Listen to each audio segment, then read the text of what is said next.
কোনো বুঝতে সুবিধা হবে যে আসলে শুনতে পাচ্ছেন কি পাচ্ছেন। আপনারা কি শুনতে পাচ্ছেন? জি আপু শোনা যাচ্ছে। ওকে, থ্যাংক ইউ। আমি ডক্টর নাসরিন আক্তার। আমাকে পরিচয় করেছিলেন দিল এই আর কি। তো আর বেশি পরিচয় দেওয়ার দরকার নেই। আজকে আমরা হচ্ছে যে টপিকটা পড়াবো সেটা হচ্ছে পলিসিস্টিক ওভারিয়ান সিনড্রোম। আমার মনে হয় আমাদের স্লাইডগুলো তৈরি হচ্ছে, বাট এই জন্য একটু আমরা ক্ষমা চেয়ে নিচ্ছি যে কিছু স্পেলিং মিস্টেক থাকতে পারে। আপনারা একটু কাইন্ডলি ইয়ে করবেন। তো বেসিক্যালি আমাদের পলিসিস্টিক ওভারিয়ান সিনড্রোম এটা হচ্ছে আসলে একটা নট এ ডিজিজ, এটা হচ্ছে মাল্টিপল ডিজিজের একটা কম্বিনেশন, মানে কিছু সিমটম থাকবে, এটা একটা কম্বিনেশন। তো তারপরে এটা একটা ডায়াগনস্টিক ক্রাইটেরিয়া। তো এটা আবিষ্কার হয়েছিল মোটামুটি 1935 এ বাই স্টেন অ্যান্ড লিভেনসন।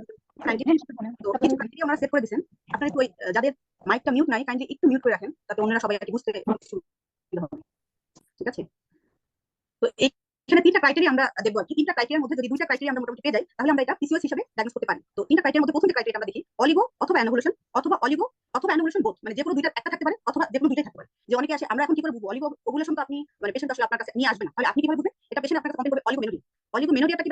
বেসিক্যালি আমাদের যে মেনস্ট্রুয়েশন যে সাইকেলের যে ডিউরেশন সেটা হচ্ছে বেসিক্যালি 21 থেকে 35 ডেজ অন্তর অন্তর এটা হয়। তো আমাদের ইউজুয়ালি 28 ডেজ পর পরই সবার যাদের নরমাল মেনস্ট্রুয়েশন সাইকেল তাদের হয়। কিন্তু যদি কোনো মেয়ের বলে যে আমার এরকম মাসে 2 মাস বা 2.5 মাস পর পর মাসিক হচ্ছে, অল্প অল্প মাসিক হচ্ছে না, এরকম যদি কেউ কমপ্লেইন করে, তাহলে আপনার এটা অলিগোমেনোরিয়া হিসেবে ডায়াগনোস করবেন।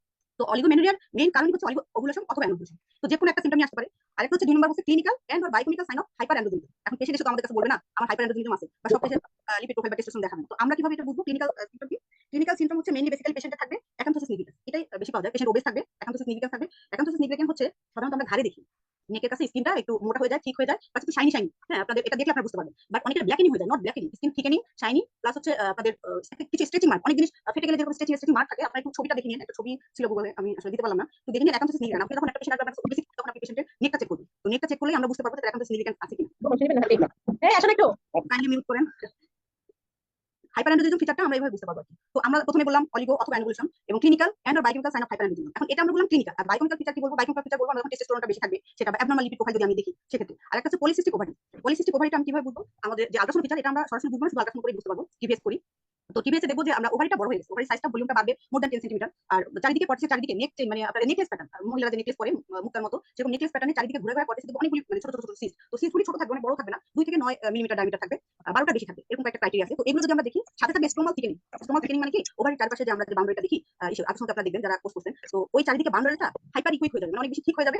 ঠিক হওয়ার কারণে হাইপার ইকুইক যখন হয়ে যাবে, তখন আপনি বুঝবেন স্ট্রোমাল থিকেনিং, ক্যাপসুল থিকেনিং আছে। তো ক্যাপসুল থিকেনিং যদি থাকে, তখন কিন্তু এটা পলিসিস্টিক ওভারি। তো এই মোটামুটি তিনটা ফিচার যদি আমরা কাউকে পাই, তিনটার মধ্যে অলিগোমেনোরিয়া, অ্যানোভুলেশন, ক্লিনিক্যাল অথবা বায়োকেমিক্যাল যে কোনো সাইন হাইপারঅ্যান্ড্রোজেনিজম সাথে পলিসিস্টিক ওভারি, তিনটা যে কোনো দুইটা যদি থাকে, তাহলে আমরা এটা পিসিওএস হিসেবে ডায়াগনোস করব। কিন্তু আমরা এখন করি কি, কিছু না করে পেশেন্ট আসছে, আমার মিস হচ্ছে না 2 মাস, সাথে সাথে আমি ডায়াগনোস করে দিলাম পিসিওএস, এবং আলট্রাতে দেখলাম দুইটা ছোট ছোট সিস্ট, ঠিক আছে? দুইটা ছোট ছোট সিস্ট, সেটা দেখে আমি তাকে বলে ফেললাম যে আপনার পিসিওএস। কিন্তু আসলে ডায়াগনোস্টিক ক্রাইটেরিয়া তা না। Diagnostic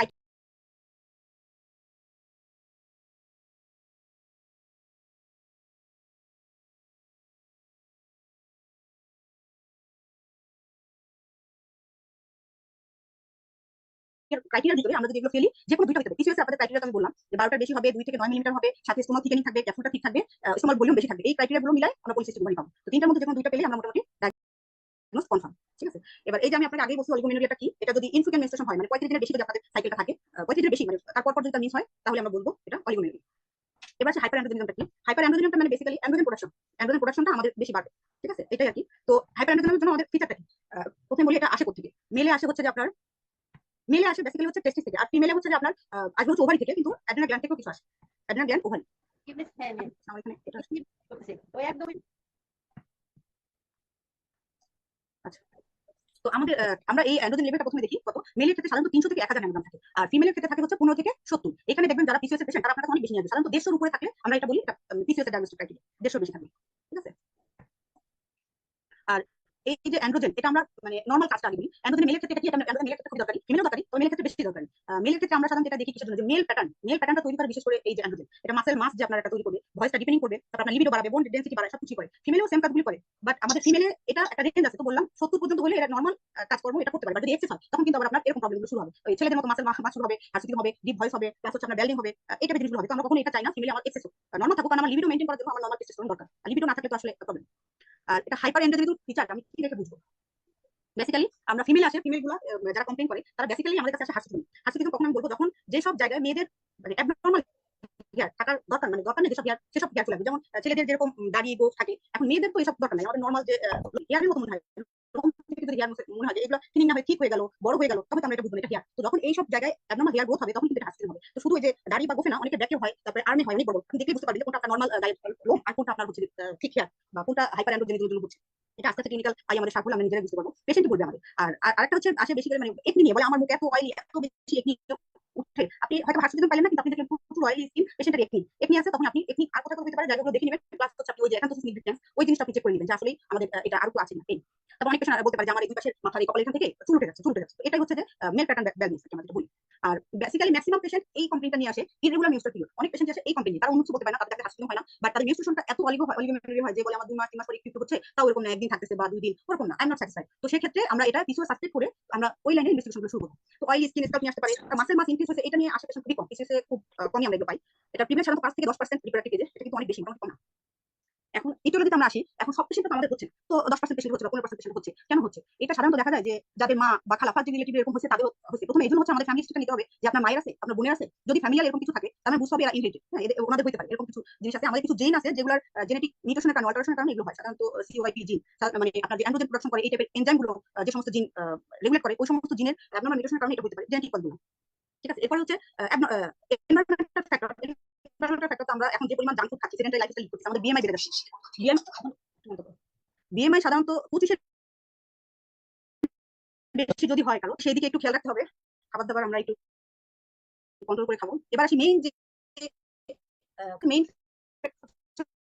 insulin resistance. এবার ইনসুলিন রেজিস্ট্যান্সটা কেন হচ্ছে? ইনসুলিন রেজিস্ট্যান্সটা বেসিক্যালি হচ্ছে আমাদের, আচ্ছা এটা ব্যাখ্যাটা, ইনসুলিন রেজিস্ট্যান্সটা হচ্ছে বডির, আমাদের বডিতে আমরা তো জানি যতগুলো গ্লুকোজ থাকে অতগুলো ইনসুলিন রিলিজ হয় বডি থেকে গ্লুকোজটা মানে ইয়ে করার জন্য, নিউট্রালাইজ করার জন্য। এখন কোনো কারণে ইনসুলিন কাজ করে রিসেপ্টরের মাধ্যমে, এখন কোনো কারণে ইনসুলিন রিসেপ্টরটা ডিঅ্যাক্টিভ হয়ে গেল, কাজ করতে পারলো না, আইদার জেনেটিক কজ অথবা কোনো কারণে তার যে ফাংশন, যে ক্ষমতা, ফাংশনটা তার লস হলো, তো রিসেপ্টর করতে না পারলে তখন বডিতে হাইপার ইনসুলিন নিজেই ইনসুলিন গ্রোথ ফ্যাক্টর বাড়ে। ইনসুলিন তো নিজে বাড়তেছে, ইনসুলিন গ্রোথ ফ্যাক্টর বাড়তেছে, প্লাস ইনসুলিন নিজেই একটা অ্যান্ড্রোজেনকে বাড়ায়, মানে ইনসুলিন আর ইনসুলিন গ্রোথ ফ্যাক্টর এটা একটা অ্যান্ড্রোজেনিক হরমোন। তো ওরা নিজেটাই অ্যান্ড্রোজেন আরো বাড়তেছে। একদিকে অ্যান্ড্রোজেন একটা কাজ, তার মানে অ্যান্ড্রোজেনের কারণে আমাদের পিসিএস হচ্ছে, আবার হচ্ছে ইনসুলিন রেজিস্ট্যান্স, ও নিজেই আবার বেশি অ্যান্ড্রোজেন বাড়াচ্ছে। তো সুতরাং আমাদের ইনসুলিন রেজিস্ট্যান্সটাই হচ্ছে এখানে মেইন কালপ্রিট, এবং আমাদের ট্রিটমেন্টের সময় এই জিনিসটার উপর আমাদের ফোকাস করতে হবে বেশি। এখন এই পেশেন্টগুলো 70% আসে, এরা হচ্ছে অ্যাবডোমিনাল ওবেসিটি, আমরা যেটা বলি সেন্ট্রাল ওবেসিটি। সেন্ট্রাল ওবেসিটি মানে বলতে এটা পেটটা মোটা হয়ে যাবে। পেট মোটা হয়ে যাবে বলবে যে আমার পেট মোটা হয়ে গেছে, বাট আমার হাতটা কিন্তু অনেক মোটা হয়নি, আমি আমার মুখটা মোটা হয়েছে, আমার পেটটা মোটা হয়েছে। তো আমরা এটা মাপি কি বলে, ওয়েস্ট হিপ রেশিও যদি মোর দ্যান 0.85 এর বেশি হয়, ওয়েস্ট হিপ একটা রেশিও আছে আমাদের, এটা রেশিও যদি মোর দ্যান 0.85 এর বেশি হয়, তখন আমরা এটা বুঝবো যে পিসিওএস এর দিকে যাচ্ছে। আর এখন তো সিগনিফিকেন্স যেটা বললাম, এখন তো সিগনিফিকেন্স থাকলে আমরা বুঝবো ওনার ইনসুলিন রেজিস্ট্যান্স আছে। এই যে হ্যাঁ ছবিটা আছে, সরি এই যে ছবি দেখেন, এই যে স্ট্রেস মার্ক প্লাস এই স্কিনটা কিন্তু ঠিক, এটা নরমাল স্কিন থেকে এখানে দেখেন স্কিন ঠিক ঠিক, প্লাস এই যে স্ট্রেচিং প্লাস আপনি দেখবেন এর ভিতরে এগুলো শাইন করতেছে, শাইন। এটা হচ্ছে এখন সিগনিফিকেন্স, এটা থাকলে আমরা বুঝবো ইনসুলিন রেজিস্ট্যান্স। এবার একটু প্যাথোফিজিওলজি আমরা বলি, যদিও অনেকখানি বলা হয়ে গেছে, তারপরে বলি। প্যাথোফিজিওলজি মেইনলি হচ্ছে ওভারিতে problem, adrenal problem, periphery problem, hypothalamus pituitary ovarian অ্যাক্সিসের প্রবলেম। এবার আমরা বলি এই যে প্রথমে এটা থেকে শুরু করি, মাথা থেকে, হ্যাঁ মাথা থেকে শুরু করি। এটা কি হাইপোথ্যালামাস পিটুইটারি ওভারিয়ান অ্যাক্সিস বলে আমাদের একটা ফিমেলের টার্ম আছে, যেটা দিয়ে কিন্তু বেসিক্যালি সমস্ত কিছু আমাদের রেগুলেট হয়। তার মাথা থেকে আসে আপনার ওভারিতে, ওভারি থেকে ইউটেরাস, সেখান থেকে আবার মাথায় যাবে, এই যে অ্যাক্সিসটা টোটালটা, এটাই ফিমেলের মেনস্ট্রুয়াল সাইকেল, ওভারিয়ান সাইকেল সবকিছু এটা রেগুলেট করে।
এই সেন্টারে ঝামেলা, এই যে অ্যাক্সিসে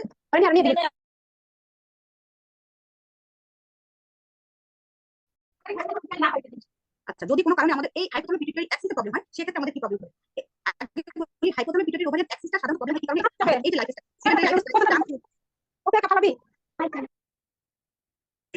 আচ্ছা, আমরা কি বলতেছিলাম? সেডেন্টারি লাইফস্টাইল, জাঙ্ক ফুড, তারপর আমাদের যে এখন যে যান্ত্রিক লাইফের কারণে আমাদের স্ট্রেস কিন্তু এত বেশি বেড়ে গেছে, স্ট্রেস ম্যানেজমেন্ট আমরা করতে পারি না। তো স্ট্রেস ম্যানেজমেন্ট যখন আমরা করতে পারি না, স্ট্রেস কিন্তু একটা খুবই খারাপ জিনিস বডিতে। কি করে? এই বডিতে যে ফ্রি রেডিকালসের পরিমাণ খুব বেশি বাড়ায়। তখন আমরা নরমাল বডির যে বডিগার্ড, আমরা যে ফ্রি রেডিকাল গুলো যে ইরাডিকেট করবে, এই সেলের ক্ষমতা কমে যায়। তো স্ট্রেসের কারণে আমাদের এই হাইপোথ্যালামিক পিটুইটারি ওভারিয়ান অ্যাক্সিসটা ঠিকভাবে কাজ করতে পারে না। কারণ কি আমরা জানি হাইপোথ্যালামাস থেকে জিএনআরএস রিলিজ হয়। জিএনআরএস রিলিজ হওয়ার একটা নির্দিষ্ট সময় আছে। মানে দিনের মধ্যে আপনার সাপোজ আমি বলি এই জিনিসটা 5 বার বের হবে 5 সেকেন্ডের জন্য। Suppose it's not authentic.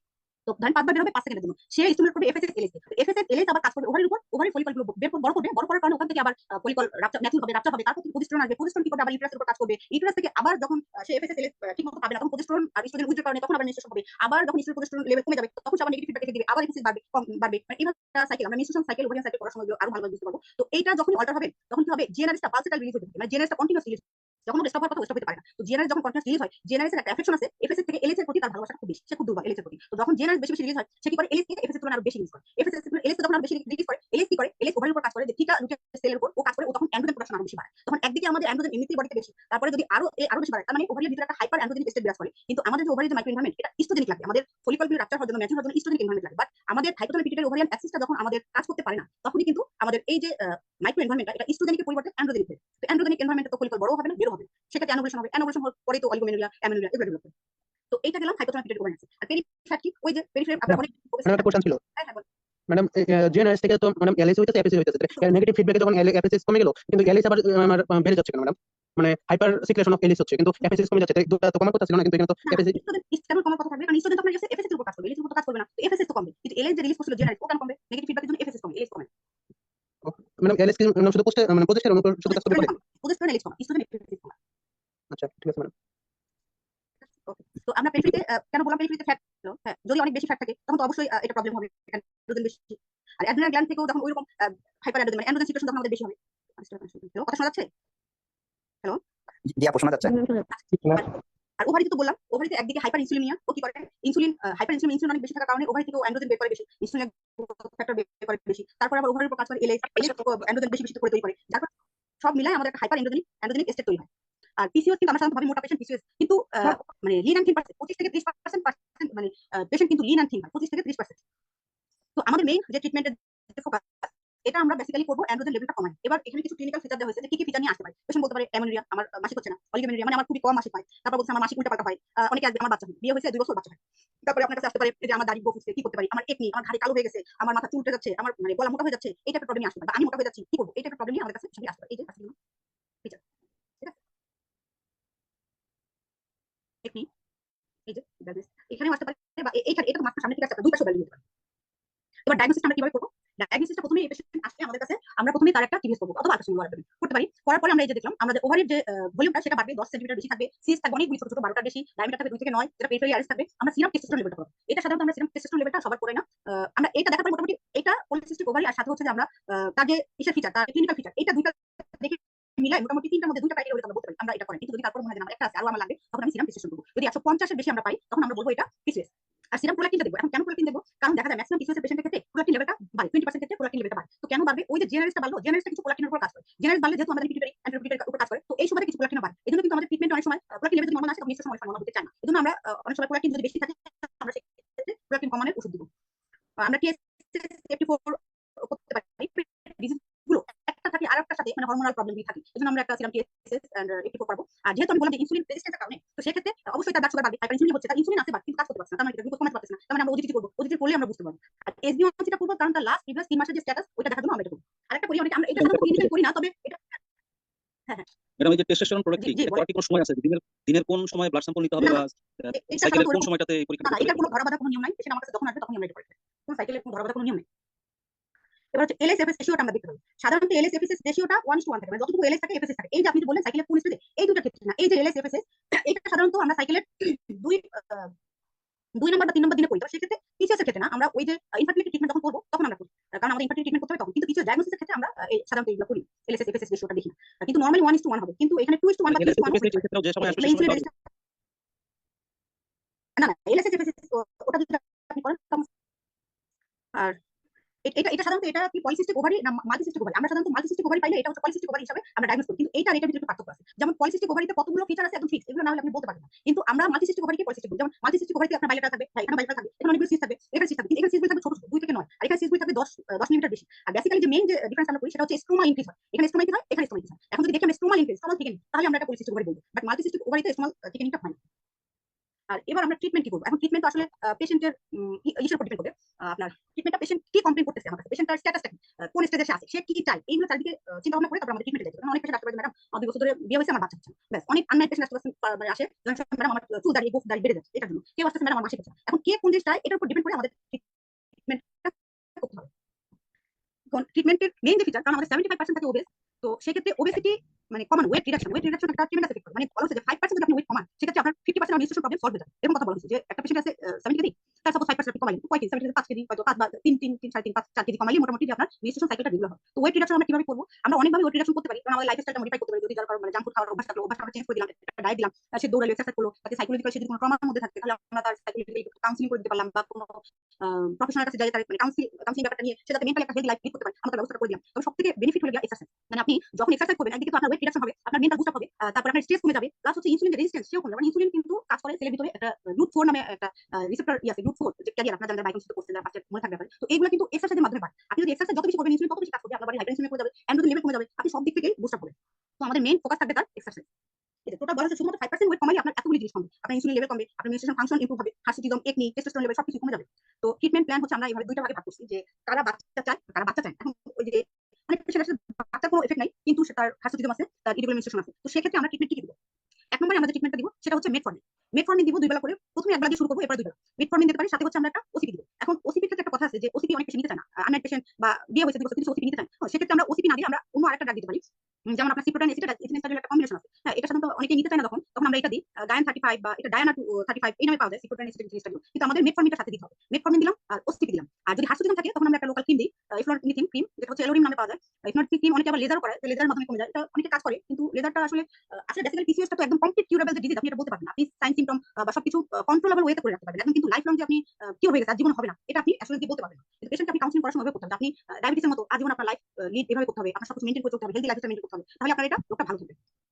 আর হচ্ছে যেসব পেশেন্ট মানে বাচ্চা চায় বা বিয়ের পর বাচ্চা ম্যাডাম একটা কোশ্চেন ছিল, মানে যদি মেটফর্মিন দিয়ে যদি লিভার যদি সমস্যা থাকে তাহলে কি মেটফর্মিন দিতে পারবো? যদি লিভার ডিজিজের কোনো থাকে, হিস্ট্রি থাকে? লিভার ডিজিজের হিস্ট্রি থাকলে আপনি এটা দিবেন, হিস্ট্রি থাকলে দিবেন না। এক্ষেত্রে অনেকে বলে যে আমাদের নতুন অনেক স্টাডি বাইসে বলছে যে ডি কাইরোইনসিটল নামে নতুন একটা ড্রাগ আসছে, ওইটা দেওয়া যায়। তো এটার যে ফ্রুটফুল এফেক্ট কতটা, এটা ঠিক আসলে এখনো মানে ট্রায়াল ওরকম ভাবে আমাদের দেশে খুব বেশি করা হয় না, তবে ওরা বলতেছে এটা ভালো। লিভার ডিজিজ আপনি আসলে এগুলো একটু এক্সক্লুড করে নিন। আর সাধারণত ইয়াং বয়সী পেশেন্টগুলো আছে, ওদের সাধারণত এই প্রবলেমগুলো থাকে না। লিভার ডিজিজ থাকলে তো আপনার অন্য প্রবলেম হতো। লিভার ডিজিজ থাকলে সেক্ষেত্রে আপনার sex hormone binding globin level কমে যাবে, তার তো অরিজিনাল প্রবলেম। আপনি লিভার ডিজিজ ট্রিটমেন্ট করবেন, পিসিএস তখন পিসিএস থেকে তখন লিভার ডিজিজটা আপনার কাছে বেশি প্রায়োরিটি পাবে। আর আচ্ছা, যদি আসে বিয়ের পরে সে ওসিপি নিবে না, তার বাচ্চা দরকার, তখন আমরা তাকে ক্লোমিফেন সাইটের বা লেট্রোজল দিয়ে ওভুলেশন ইনজেকশন করব। আমরা ওভুলেশন ইনজেকশন রাখি। যদি তার সাইকেল মোটামুটি রেগুলার থাকে, তাহলে আমরা মাসিক যে না তার মাসিক হচ্ছে এরকম যদি হয়, তাহলে আমরা মাসিকে 2 থেকে 5 নম্বর দিন, মানে 2 থেকে 6 দিন, 2 3 4 5 6 মানে টোটাল 5 দিন 5টা ওষুধ দিব। কি 5টা এটা 50 মিলিগ্রাম করে দিতে পারি। তবে এটা আমরা 6 মাস পর্যন্ত দিতে পারি, 6 মাস। তো প্রথম মাসে আপনি 50 দিলেন, তারপরে আপনি দেখলেন যে না প্রথম মাসে সে ওভুলেশন হলো না, দ্বিতীয় মাসে আপনি 100 করে দিতে পারেন, তারপরে থার্ড মাসে আপনি 3টা করে মানে 150 করে দিতে পারেন। 150 বেশি আমরা দিব না, আমরা সর্বোচ্চ 6 সাইকেল দিতে পারি, এরপরে আমরা দিব। ঠিক আছে? তো আমরা সাধারণত ওভুলেশনের জন্য আমরা ক্লোমিফেন সাইট্রেট প্রেফার করি। লেট্রোজল অনেকে দেয়, তবে লেট্রোজলের থেকে ক্লোমিফেন সাইট্রেটটা বেশি ভালো। কারণ কি এই ধরনের ওভুলেশন ইনজেকশন ড্রাগ দিলে হয় কি যে ফলিকলগুলো এত বেশি বাড়তে থাকে, মাল্টিপল ফলিকল তখন ন্যাচুরাল হয়ে যায়। তখন ওই মাল্টিপল ওভুলেশনে আবার ওভারিয়ান হাইপারস্টিমুলেশন সিনড্রোম নামে একটা প্রবলেম হয়, যেটা লেট্রোজলের প্রবলেমটা বেশি। এখানে আমরা ক্লোমিফেন সাইট্রেটটা দিয়ে একটু বেশি প্রেফার করি। আর ক্লোমিফেন সাইট্রেট দিলাম, লেট্রোজল দিলাম, এরপরে আরো আমরা যদি ইনফার্টিলিটি আরো হলো না, তখন আমরা এফএসএস দিতে পারি, তারপর এইচএমজি দিতে পারি, ইনজেক্টেবল এগুলো ইনফার্টিলিটি ওরা দিবে, ওরা যে ট্রিটমেন্ট করে সেটা দিতে পারি। এরপরেও যদি এইসব সাইকেল দেওয়ার পরে যদি আমাদের কাজ না হয়, তাহলে ফাইনাল আমরা হচ্ছে ল্যাপারোস্কোপিতে যাব। ল্যাপারোস্কোপিতে যাই আমরা যে সিস্টগুলো আছে ওভারিয়ান ডিলিং করে দিই। এটাই হচ্ছে একমাত্র পিসিএস এর যদি বাচ্চা চায় আর এতগুলো অপশন দেওয়ার পর যদি তার ট্রিটমেন্ট না হয়, সেক্ষেত্রে আমরা এটা দিতে পারি। ঠিক আছে? তো আমরা হচ্ছে যে ওভুলেশন হলো না, প্রথম মাসে আমরা দিলাম, ওভুলেশন হলো না, তো এটা আমরা চেক করব কি করে? চেক করবে যে এরকম ছোট ছোট কিছু কিট পাওয়া যায়, প্রেগন্যান্সি কিটের মতো ওভু কিট নামে পাওয়া যায়। তো এটা হচ্ছে আমরা মাসিকের 11 থেকে 16 নম্বর দিনে আমরা এটা চেক করব। এখন আপনারা বলতে পারেন যে মাসিক তো রেগুলার না, তাহলে আমরা ডেটটা ধরব কি করে? এখন মাসিক যখন রেগুলার না, তখন আমরা ডেটটা যখন আসবে পেশেন্ট তখনই আমরা ধরব, তখনই তাকে ওভুলেশন ইনজেকশন দিব। এবং ওভুলেশন ইনজেকশন যদি আমি এটা ধরি তার 15 দিন পর থেকে, মানে মোটামুটি 2 নম্বর দিনে আমরা শুরু করি, 6 নম্বর দিনে শেষ করি, তাহলে 14 15 নম্বর দিনে আমাদের ওভুলেশনটা হওয়ার কথা। তো সেক্ষেত্রে সেই ডেট হিসাব করে আমরা তাকে চেক করতে বলবো, বলবো এরকম প্যাকেটে পাওয়া যায়, আপনি এক প্যাকেট ম্যাম, অ্যামোনিয়া পেশেন্টকে কিভাবে ওভুলেশনের ডে টু এটাই বলছি। অ্যামোনিয়ার পেশেন্ট ক্ষেত্রে আপনি যখন আসবে পেশেন্ট তখনই আপনি দিতে পারবেন।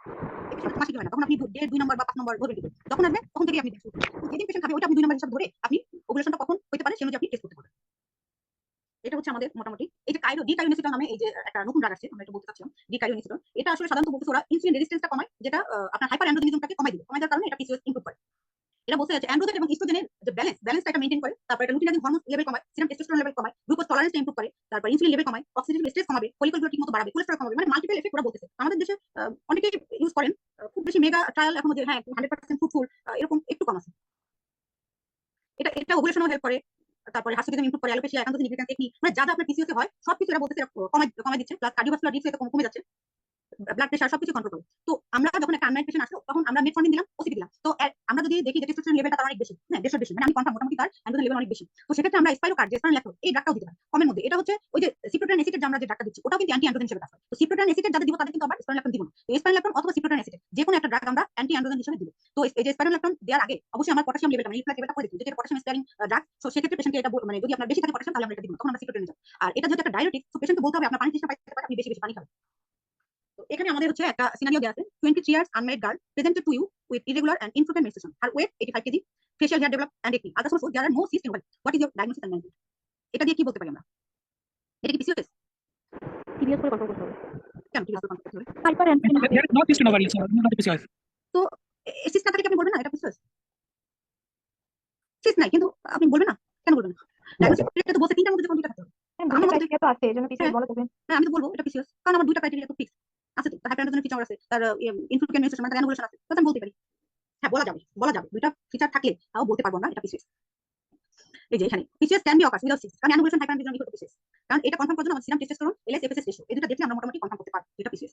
এবার ওয়েট রিডাকশনের জন্য আমরা কমেন্ট দিব, স্পাইর কার্ড তো বললাম যে অ্যান্টি অ্যান্ড্রোজেন হিসেবে দিব। স্পাইর কার্ড 25 মিলিগ্রাম করে আমরা প্রতিদিন একটা করে দিব।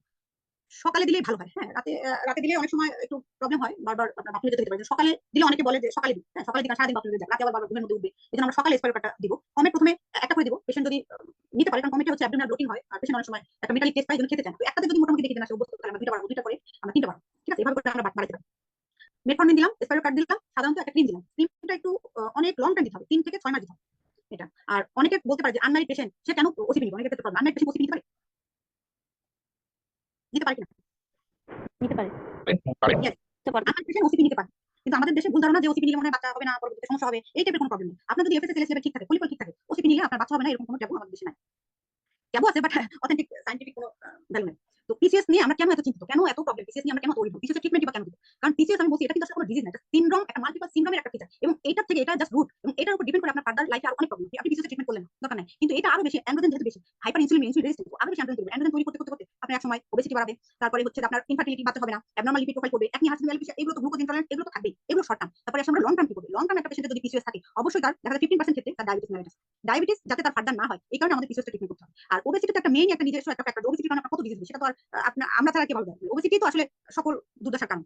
তবে আমরা একটা জিনিস বলছি যে যেহেতু কন্টিনিউয়াস ফলিকল গুলো থাকতেছে, কন্টিনিউয়াস কিন্তু একটা মানে ওভার তার যেহেতু অ্যানোভুলেশন হচ্ছে, তার কিন্তু আমাদের ওভুলেশন হওয়ার পরে প্রজেস্টেরনটা আসে, ওই যে কোলাস ফলিকল থেকে। কিন্তু যেহেতু আমাদের ইয়ে থেকে মানে আমাদের যেহেতু ফার্টিলাইজ হচ্ছে না, আমাদের ওভুলেশনটা হচ্ছে না, যে কারণে আমাদের প্রজেস্টেরনটা আসতে পারতেছে না, আসতে না পারার কারণে একটা হাইপার ইস্ট্রোজেনিক স্টেট কন্টিনিউয়াসলি আমাদের তৈরি হয়ে যাচ্ছে, একটা কন্টিনিউয়াস হাইপার ইস্ট্রোজেনিক স্টেট, যেটা প্রজেস্টেরন হচ্ছে না বলে এন্ডোমেট্রিয়াল যে লাইনিং এন্ডোমেট্রিয়াল যে সেলগুলো ওগুলো কিন্তু কন্টিনিউয়াস বাড়তেছে হাইপারপ্লাসিয়া হচ্ছে। তো এন্ডোমেট্রিয়াল হাইপারপ্লাসিয়া হয়ে যাচ্ছে, ওই কারণে মাসিক হচ্ছে না, 3 মাস 4 সময় ডেভেলপ করতে পারে এন্ডোমেট্রিয়াল ক্যান্সার ডেভেলপ। তো এগুলো কিন্তু অনেক বড় risk factor, ovarian cancer develop করে, এইগুলো যাতে ফার্দার না হয় এই কারণে আমাদের প্রথমে গোড়ায় আমার পিসিএস এর ট্রিটমেন্টটা করতে হবে।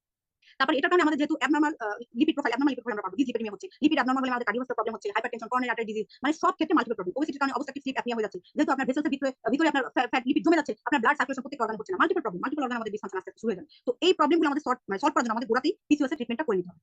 তো মোটামুটি এইটাই আজকের মোটামুটি লেকচার। আর আপনাদের যদি কিছু জানার থাকে আমাকে বলতে পারেন, যেহেতু আমি নিউ একদম ফার্স্ট আপনাদের সাথে ক্লাস শুরু করলাম, জানি না কিরকম কি আপনারা বুঝতে পেরেছেন। যদি প্রবলেম থাকে 2-3 জন কোশ্চেন করছেন, আমি খুবই খুশি হয়েছি। আর যদি কেউ কোশ্চেন করেন তবে আপনাদের ক্ষেত্রে আমার ক্ষেত্রে দুজনেরই ভালো হবে, যে আমরা ব্যাপারটা বুঝতে পারবো।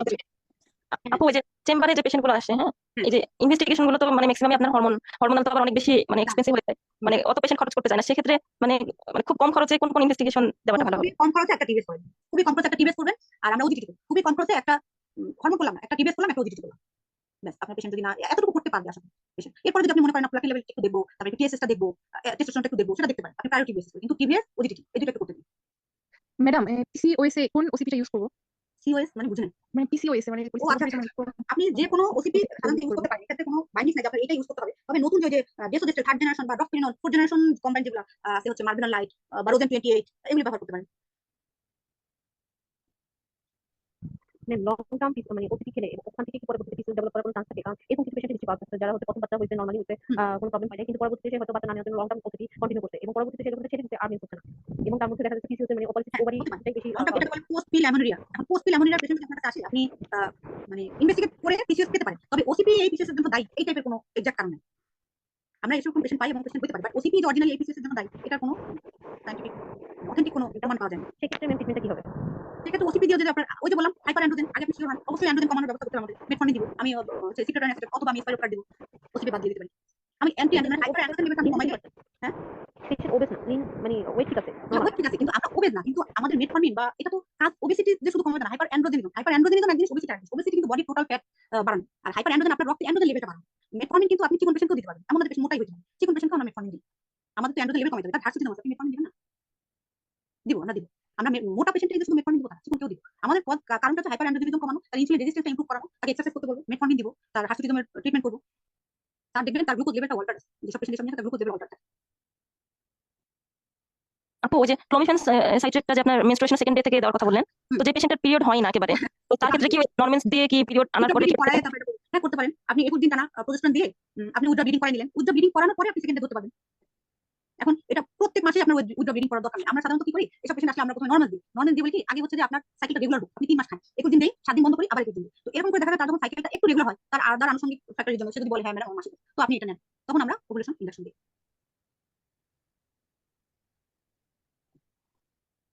আর কারো কোনো কোশ্চেন?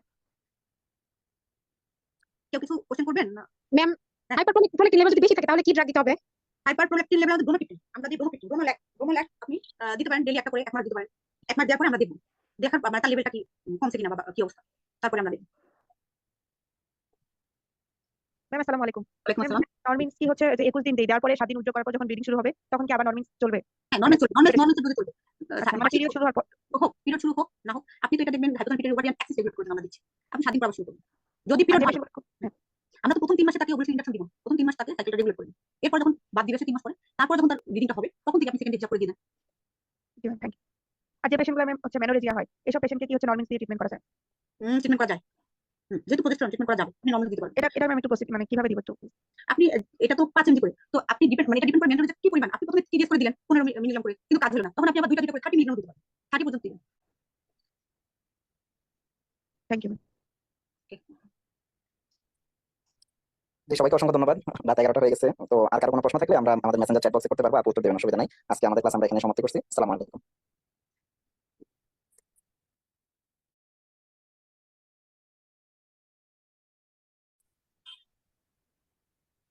তো আজকে আমাদের টপিকটা হচ্ছে অ্যামোনেরিয়া। তো আজকে যারা আছেন শুরু করছি। আচ্ছা, অ্যামোনেরিয়া আসলে বেসিক্যালি কোনো ডিজিজ না, এটা কিন্তু একটা সিমটম। এবং যারা আসেন মেইনলি ওনারা কমপ্লেন করেন, কিন্তু এটা আমরা আসলে রোগ হিসেবে ট্রিটমেন্ট করব না, ডিটেইলস হিস্ট্রি এক্সামিনেশন ইনভেস্টিগেশন দেওয়ার পরে তারপরে অ্যাপ্রোচ হবে। তো আমরা আগে প্রথমে যেটা নিয়ে আলোচনা করব সেটা হচ্ছে যে আমরা যে নর্মাল মেনস্ট্রুয়েশনটা আমরা দেখি, এটা কিন্তু আসলে কিছু ব্যাপারের উপর ডিপেন্ড করে। যেমন 5টা ফ্যাক্টর কাজ করে। প্রথমে একজন ফিমেল যার মেনস্ট্রুয়েশন হতে হবে, তার জন্য তার ক্যারিওটাইপ ফিমেল হতে হবে, এবং সেটা হচ্ছে 46XX। তার যদি ক্যারিওটাইপ ফিমেল না হয় তাহলে বাকি আদার্স অন্য ফ্যাক্টর থাকলেও তার কখনো মেনস্ট্রুয়েশন হবে না। তারপরে সাথে তার একটা কোঅর্ডিনেটেড হাইপোথ্যালামো পিটুইটারি ওভারিয়ান অ্যাক্সিস হতে হবে। মানে ক্যারিওটাইপ ফিমেল বাট হাইপোথ্যালামাস যদি নন রেসপন্সিভ থাকে, অথবা পিটুইটারি অথবা ওভারিয়ান কোনো একটা ফাংশনে অ্যাবনর্মালিটি থাকলে তখন মেনস্ট্রুয়েশনটা হবে না। Anatomical presence and patency of outflow tract. Suppose ক্যারিওটাইপও ফিমেল, হাইপোথ্যালামাস পিটুইটারি ওভারিয়ান অ্যাক্সিসও ঠিক আছে, ভালো আছে, বাট প্রত্যেক মাসে মাসে মাসিক হচ্ছে না, বিকজ ইউটেরাস ব্লিড করতেছে, বাট যে কোনো একটা আউটফ্লো ট্র্যাক্টের অবস্ট্রাকশনের কারণে আমরা ওই মেনস্ট্রুয়েশন ব্লিডিংটা দেখতে পাচ্ছি না। সেক্ষেত্রেও এরকম প্রাইমারি অ্যামোনেরিয়া নিয়ে পেশেন্ট আসতে পারে। তারপরে সবকিছু আসলো, হরমোনও আসলো, হাইপোথ্যালামাস পিটুইটারি ওভারিয়ান অ্যাক্সিস ঠিক থাকলো, ওভারি থেকে হরমোন আসলো, বাট যে কাজ করবে এন্ডোমেট্রিয়ামের উপর, এন্ডোমেট্রিয়ামটা যখন রেসপন্স করলো না, তখন কিন্তু আলটিমেটলি ফাইনাল মেনস্ট্রুয়েশনটা আসবে না। এবং সব শেষে যেটা আমরা চিন্তা করি যে থাইরয়েড গ্ল্যান্ড এবং অ্যাড্রিনাল গ্ল্যান্ড, অনেক সময় দেখা যায় যে প্রাইমারি অ্যামোনেরিয়া না হোক, সেকেন্ডারি অ্যামোনেরিয়া, যাদের প্রথমে আপনার মেনস্ট্রুয়েশন শুরু হয়েছিল বাট কিছুদিন পরে হয় স্টপেজ হয়েছে, অনেক পেশেন্ট আসে আমাদের কাছে এরকম। যেমন সাধারণত এই রিপ্রোডাক্টিভ এজে, ইয়াঙ্গার এজে বেশি আসেন, যারা একটু থাইরয়েড অ্যাবনর্মালিটি হলে বলে ম্যাডাম 2 মাস বা 3 মাস আমার মাসিক হচ্ছে না, আগে তো পিরিয়ড রেগুলার ছিল। তো তাদেরকে ইনভেস্টিগেশন করলে দেখা যায় যে তাদের থাইরয়েডের কোনো প্রবলেম ম্যাক্সিমাম ক্ষেত্রে।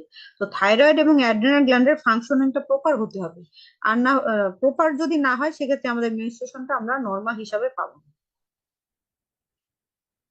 আচ্ছা, এরপরে আচ্ছা এই পিকচারটা দেখি আমরা। এই যে প্রথমে আমি বললাম ক্যারিওটাইপ, ক্যারিওটাইপ তো অবশ্যই একটা ফিমেল লাগবে, সেটা তো জেনেটিক্যালি ক্যারিওটাইপ ফিমেল। এরপরে লাগবে আমাদের ফাংশনিং হাইপোথ্যালামাস। হাইপোথ্যালামাস কাজ করবে পিটুইটারির উপর।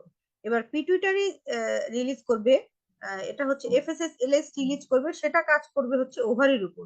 ওভারি থেকে আসবে ইস্ট্রোজেন প্রোজেস্টেরন, যেটা কাজ করবে আমাদের ইউটেরাসের উপর।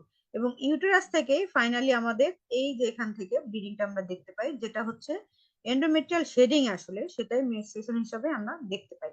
সাথে সাপোর্টিভ গ্ল্যান্ড থাকবে থাইরয়েড এবং অ্যাড্রিনাল গ্ল্যান্ড, এবং এই দুইটা গ্ল্যান্ডের সাপোর্ট ছাড়া আমরা ফাইনাল মেনস্ট্রুয়েশন অনেক সময় দেখতে পাবো না। এবার ইটিওলজি কিছু আছে অ্যামোনেরিয়া, বেসিক্যালি গ্রসলি আমরা যে অ্যামোনেরিয়াটা পাই সেটা প্রাইমারি অ্যামোনিয়া হলে মেইনলি আমরা হাইপোথ্যালামাসে অ্যাবনর্মালিটি চিন্তা করি প্রাইমারি অ্যামোনিয়ার ক্ষেত্রে। তো হাইপোথ্যালামিক হাইপোগোনাডিজম যদি হয় সেক্ষেত্রে আমরা এখানে প্রাইমারি অ্যামোনিয়া হিসেবে পেতে পারি। আর পিটুইটারি অ্যাডেনোমা অথবা শিহান সিনড্রোম। শিহান সিনড্রোমটা হচ্ছে কি, যদি পিটুইটারি অ্যান্টেরিয়র পিটুইটারি থেকে তো আমাদের জিএনআরএইচ আপনার এফএসএস এলএস রিলিজ হচ্ছে। তো এফএসএস এলএসটাই হচ্ছে মেইনলি মেনস্ট্রুয়েশনের জন্য লায়াবল আর কি। তো যদি কোনো কারণে কোনো পেশেন্টের পিপিএইচ হয়, অনেক বেশি ব্লিডিং হচ্ছে, তো সেক্ষেত্রে অ্যান্টেরিয়র পিটুইটারি তার নেক্রোসিস হয়। আর অ্যান্টেরিয়র পিটুইটারি নেক্রোসিস হওয়ার কারণে অ্যান্টেরিয়র পিটুইটারি থেকে যত হরমোন রিলিজ হয় ওগুলোর হইতে পারে না, যার কারণে আমাদের মেনস্ট্রুয়েশন প্রবলেমও যেরকম দেখি আমরা, সাথে আরো আনুষঙ্গিক প্রবলেম থাকে। তার প্রোল্যাকটিন বলেন, তার এসিটিএস বলেন, সব হরমোনের রিলিজ কমে যাবে। সাথে এন্ডোক্রাইন প্রবলেম যদি হাইপোথাইরয়েডিজম থাকে, ওভারিয়ান গোনাডাল ডিজেনেসিস বা গোনাডাল ফেইলিওর বা পিসিওএস গত ক্লাসে আমরা পড়ছিলাম, এই ধরনের ওভারিয়ান ম্যালফাংশন থাকলেও সেক্ষেত্রে মেনস্ট্রুয়েশনটা হয় না। আর আউটফ্লো ট্রাক, যেটা যদি ইউটেরাসই না থাকে, ভ্যাজাইনাল অ্যাট্রেসিয়া, ইমপারফেক্ট হাইমেন।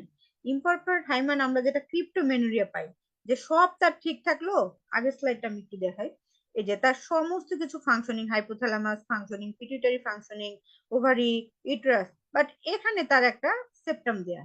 তো সেপ্টাম দিলে হবে কি, ইউটেরাসটা তো প্রত্যেক মাসে মাসেই আপনার ব্লিড করছে আসতেছে, বাট এখানে জমা হয়ে থাকে, জমা হওয়ার কারণে বাইরে তো আর ব্লাডটা আসতে পারছে না, তো সেক্ষেত্রে তো মেনস্ট্রুয়েশন আমরা দেখতে পাচ্ছি না, যার কারণে এটা অ্যামোনেরিয়া হিসাবে আমাদের কাছে প্রেজেন্ট করে।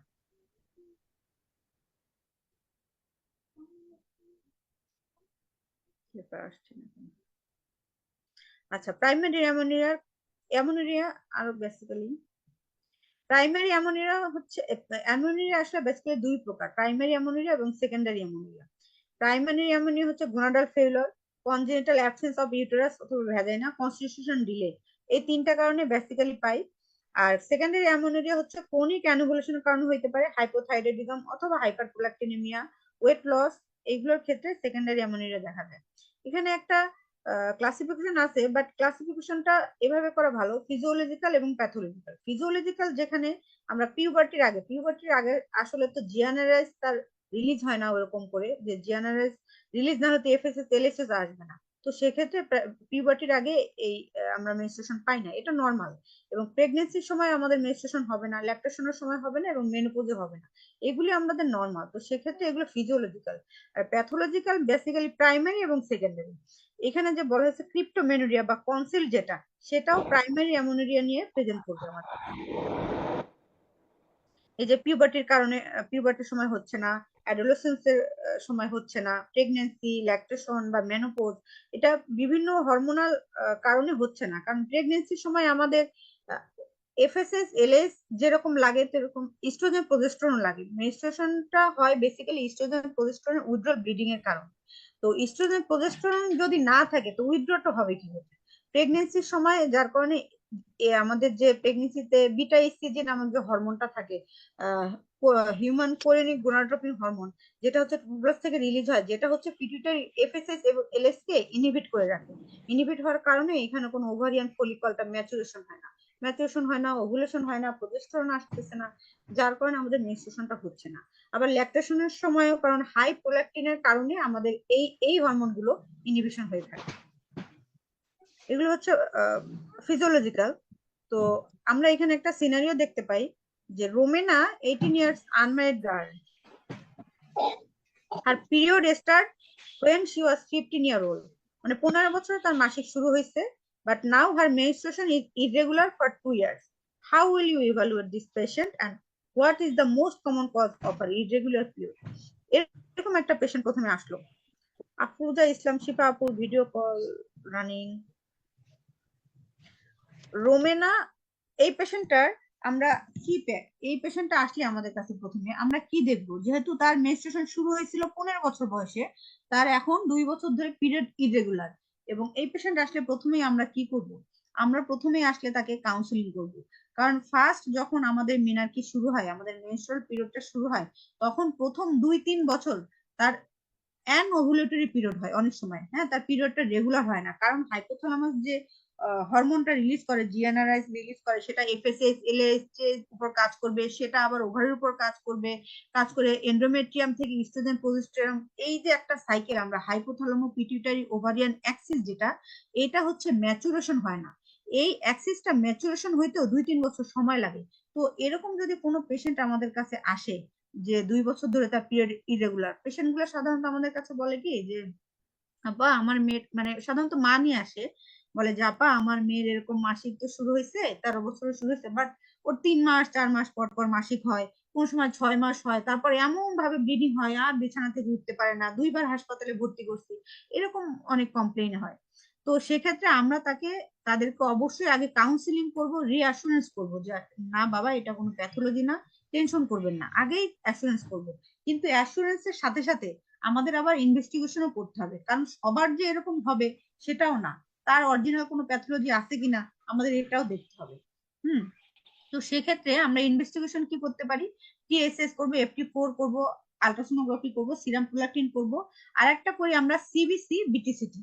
সিবিসি করি কারণ অনেক সময় দেখা যায় পেশেন্টের প্লাটিলেট কাউন্ট অনেক কম থাকে, তো প্লাটিলেট কাউন্ট কম থাকলে অনেকের প্রলং এরকম ব্লিডিং হয়, আবার অনেকে এনিমিয়া থাকে, এনিমিয়ার কারণে এরকম মানে ব্লিডিংটা প্রলং হতে পারে। আর বিটিসিটি করব তার যদি আগের থেকে এরকম একটা হিস্ট্রি নিব যে আপনার মেয়ের কি কখনো দাঁত তোলার পর অনেক বেশি ব্লিডিং হয়েছিল, বা কেটে যাওয়ার পর অনেক বেশি ব্লিডিং, এরকম টেন্ডেন্সি অনেকের থাকে, তো সেক্ষেত্রে বিটিসিটিটাও আমরা করব। তার মানে টিএসএস FT4 আলট্রাসোনোপ্রোলাকটিনের সাথে আমরা সিবিসি প্লাস বিটিসিটি এই টেস্টগুলো একটু লিখে নিয়ে এগুলো আমরা করব, করার পরে তারপর যদি আমরা দেখি যে না এই সমস্ত টেস্টটা নর্মাল, ঠিক আছে, দেন কাউন্সিলিং এন্ড রিঅ্যাসুরেন্স, কোনো মেডিকেশনের দরকার নাই। কিন্তু তারপরে অনেক পেশেন্ট আসলে ওরকম অ্যাসুরেন্স হয় না, তাদেরকে আমার কিছু ট্রিটমেন্ট দিয়ে দিতে হয়। তো পেশেন্ট যদি তখন একদম অ্যাক্টিভ ব্লিডিং ফেজে আসে, যে পেশেন্টের খুব বেশি ব্লিডিং অ্যাক্টিভ, তখন আপনি আপনার ব্লিডিং, কারণ পেশেন্ট নিয়ে আসছে ব্লিডিং নিয়ে এবং তার কমপ্লেইন হচ্ছে ব্লিডিং, এখন আপনি যদি শুধু কাউন্সিলিং এবং রিঅ্যাসুরেন্স করেন, তখন উনি কিন্তু রিঅ্যাসুর হয়ে বাড়ি যেতে পারবে না, কারণ তার মেয়ের ব্লিডিং হচ্ছে। তখন আমরা ব্লিডিং বন্ধ করার জন্য আমরা ট্রানএক্সামিক অ্যাসিড দেই, সাধারণত 3 দিনে দিই, ক্যাপসুল ট্র্যাকজিল 500 মিলিগ্রাম করে 3 বেলা ক্যাপসুল ট্র্যাকজিল দিব, সাথে তাকে হেমাটিনিক্স দিব, মানে আমাদের আয়রন সাপ্লিমেন্ট দিব। তারপরে হচ্ছে যে আয়রন সাপ্লিমেন্ট দিলে সাথে অনেকে বলে কি আমার মেয়ের প্রচন্ড পেটে ব্যথা, তখন আমরা আইবুপ্রোফেন দিতে পারি, আইবুপ্রোফেন বা NS8 যেটা, হ্যাঁ, অনেকে ইয়ে দেয়, আমরা নোএসপা টাইপের ট্যাবলেট খাই, নোএসপা, হাইপেনেসার, যে ট্যাবলেট গুলি খাই আর কি। তো ওইগুলো আপনি বিডি করে দিতে পারবেন। তার মানে তার ট্রিটমেন্ট হবে ট্রানএক্সামিক অ্যাসিড, আয়রন, সাথে হবে NS8 অথবা আইবুপ্রোফেন, এটা হচ্ছে অ্যাক্টিভ ব্লিডিং এর ক্ষেত্রে। আর যদি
পেশেন্টের ব্লিডিং না থাকে সেক্ষেত্রে আপনি প্রথম 2-3 বছর মধ্যে আসলে আপনি এই সাইকেলটা মানে হাইপোথ্যালামিক পিটুইটারি ওভারিয়ান অ্যাক্সিসটা নরমাল করা মানে সাইকেলটা রেগুলেট করার জন্য আমরা সাধারণত নরমেজ যে ট্যাবলেটটা 5 মিলিগ্রাম 5 মিলিগ্রাম করে পাই নরমেজটা 3 বেলা করে টিডিএস দিব 21 দিন 7 দিন বন্ধ দিব আবার 21 দিন দিব তারপর 7 দিন বন্ধ দিব এভাবে করে 3 মাস দিব 3 থেকে 6 মাস দিলে সাধারণত সাইকেলটা রেগুলার হয় তো আপনি এটা দিয়ে দিবেন কারণ পেশেন্ট আসলে কাউন্সিলিং রিঅ্যাসুরেন্সের উপর শুধু চলে যেতে চায় না এদেরকে আরো কিছু ট্রিটমেন্ট দিতে হয় আর এবার প্যাথোলজিক্যাল অ্যামোনিয়া আমি দুইটা আমি আগে বললাম একটা প্রাইমারি একটা সেকেন্ডারি এখন প্রাইমারি অ্যামোনিয়া আমি কখন বলবো প্রাইমারি অ্যামোনিয়া আমরা ডায়াগনোজ করার আগে দেখবো যে তার বয়সটা কত আর তার আদার্স কোনো সেকেন্ডারি সেক্সুয়াল ক্যারেক্টারিস্টিক আছে কিনা তার ব্রেস্ট ডেভেলপ করেছে কিনা তার ফিমেল যে প্যাটার্ন পিউবিক হেয়ার তারপরে তার ভয়েস অনেক সময় তারপর ফ্যাটি যে ডিপোজিশন ফিমেল ফ্যাটি ডিপোজিশন হয় ব্রেস্ট তারপর থাই বাট মানে তার ফিমেল প্যাটার্নটা আছে কিনা তার যে অর্গানগুলি অ্যাড্রেনাল কি আর কি এটা কি বলে কি বলে এক্সকিউজ মি মনে পড়ছে না টার্মটা অ্যাড্রেনাল কি পিউবিক হেয়ার সরি আপনাকে একটু কাইন্ডলি কথা বলবেন মানে কথা না বলে হয় কি মনে হয় কি একটা না কথা বলছি কারোর সাথে কোনো পার্টিসিপেশন নাই আপনারা কাইন্ডলি একটু কথা বলবেন এবং আমার কাছে মনে হয় হ্যাঁ হ্যালো হ্যাঁ আচ্ছা একটা ফিমেলের আমরা ফিমেল প্যাটার্নটা বুঝবো কিভাবে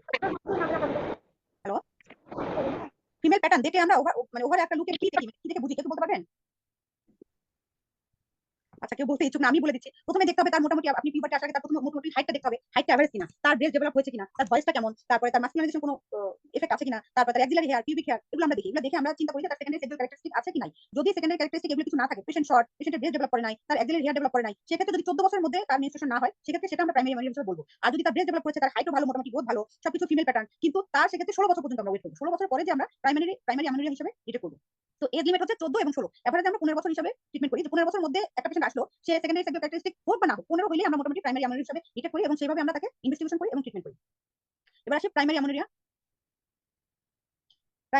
কিছু কজ আছে যেমন হচ্ছে হাইপোথ্যালামিক পিটুইটারি ওভারিয়ান অ্যাক্সিস এবার হাইপোথ্যালামাসে যদি কোনো প্রবলেম থাকে সেক্ষেত্রে কলম্যান সিনড্রোম আছে অ্যান্ড্রোজেন ইনসেনসিটিভিটি সিনড্রোম বা টেস্টিকুলার ফেমিনাইজেশন কিছু syndrome Turner syndrome absent uterus absent vagina imperfect hymen এই সব কজের জন্য আমরা প্রাইমারি অ্যামোনিয়া হিসেবে পাই পেশেন্টগুলো প্রথমে এসে আমাদের কাছে বলে যে ম্যাডাম আমার মেয়ের তো বয়স 15 বছর বা 16 বছর কিন্তু ওরা কোনো মাসিক হলো না আমরা বিয়ে ঠিক করছি কিন্তু এত মাসিক হয় না কারণ বিয়ের আগে সাধারণত পেশেন্টগুলো আমাদের কাছে আসে তো সেক্ষেত্রে তখন আমরা ইনভেস্টিগেশন শুরু করি যে আসলে তার প্রবলেমটা কি এবার প্রথমে তাকে আমরা তো ফিজিক্যালি তাকে হচ্ছে প্রথমে চেক করবো তার জেনারেল এক্সামিনেশন করবো অ্যাবডোমিনাল এক্সামিনেশন করবো তারপর তার এক্সিলারি হেয়ার দেখবো তার থাইরয়েড গ্ল্যান্ড দেখবো তার পিউবিক হেয়ার দেখবো এগুলো দেখার পরে তারপর তার পেলভিক এক্সামিনেশন করবো এবার পেলভিক এক্সামিনেশনের সময় আমরা দেখবো যে হাইমেনটা তার পারফোরেশন আছে কিনা এটা সাধারণত এই যে ইমপারফেক্ট হাইমেনের একটা পিকচার পেশেন্টগুলোর আমরা যখন ভ্যাজাইনা ওপেন করবো তখন দেখবো এরকম একটা বালজিং ব্লুইশ বালজিং এরকম একটা কিছু দেখা যাচ্ছে সফট সিস্টিক আপনি এখানে পালপেট করে দেখবেন সফট সিস্টিক ভিতরে কিছু জমা আছে বলে মনে হয় ব্লুইশ কালেকশন এরকম থেকে বোঝা যাবে যে এর ভিতরে ব্লাড কালেকশন আছে বাট এখানে একটা সেপ্টামের কারণে ওই ব্লাডগুলো আসছে না তার মানে এটা ইমপারফেক্ট হাইমেন ক্রিপ্টোমেনোরিয়া বলে থাকে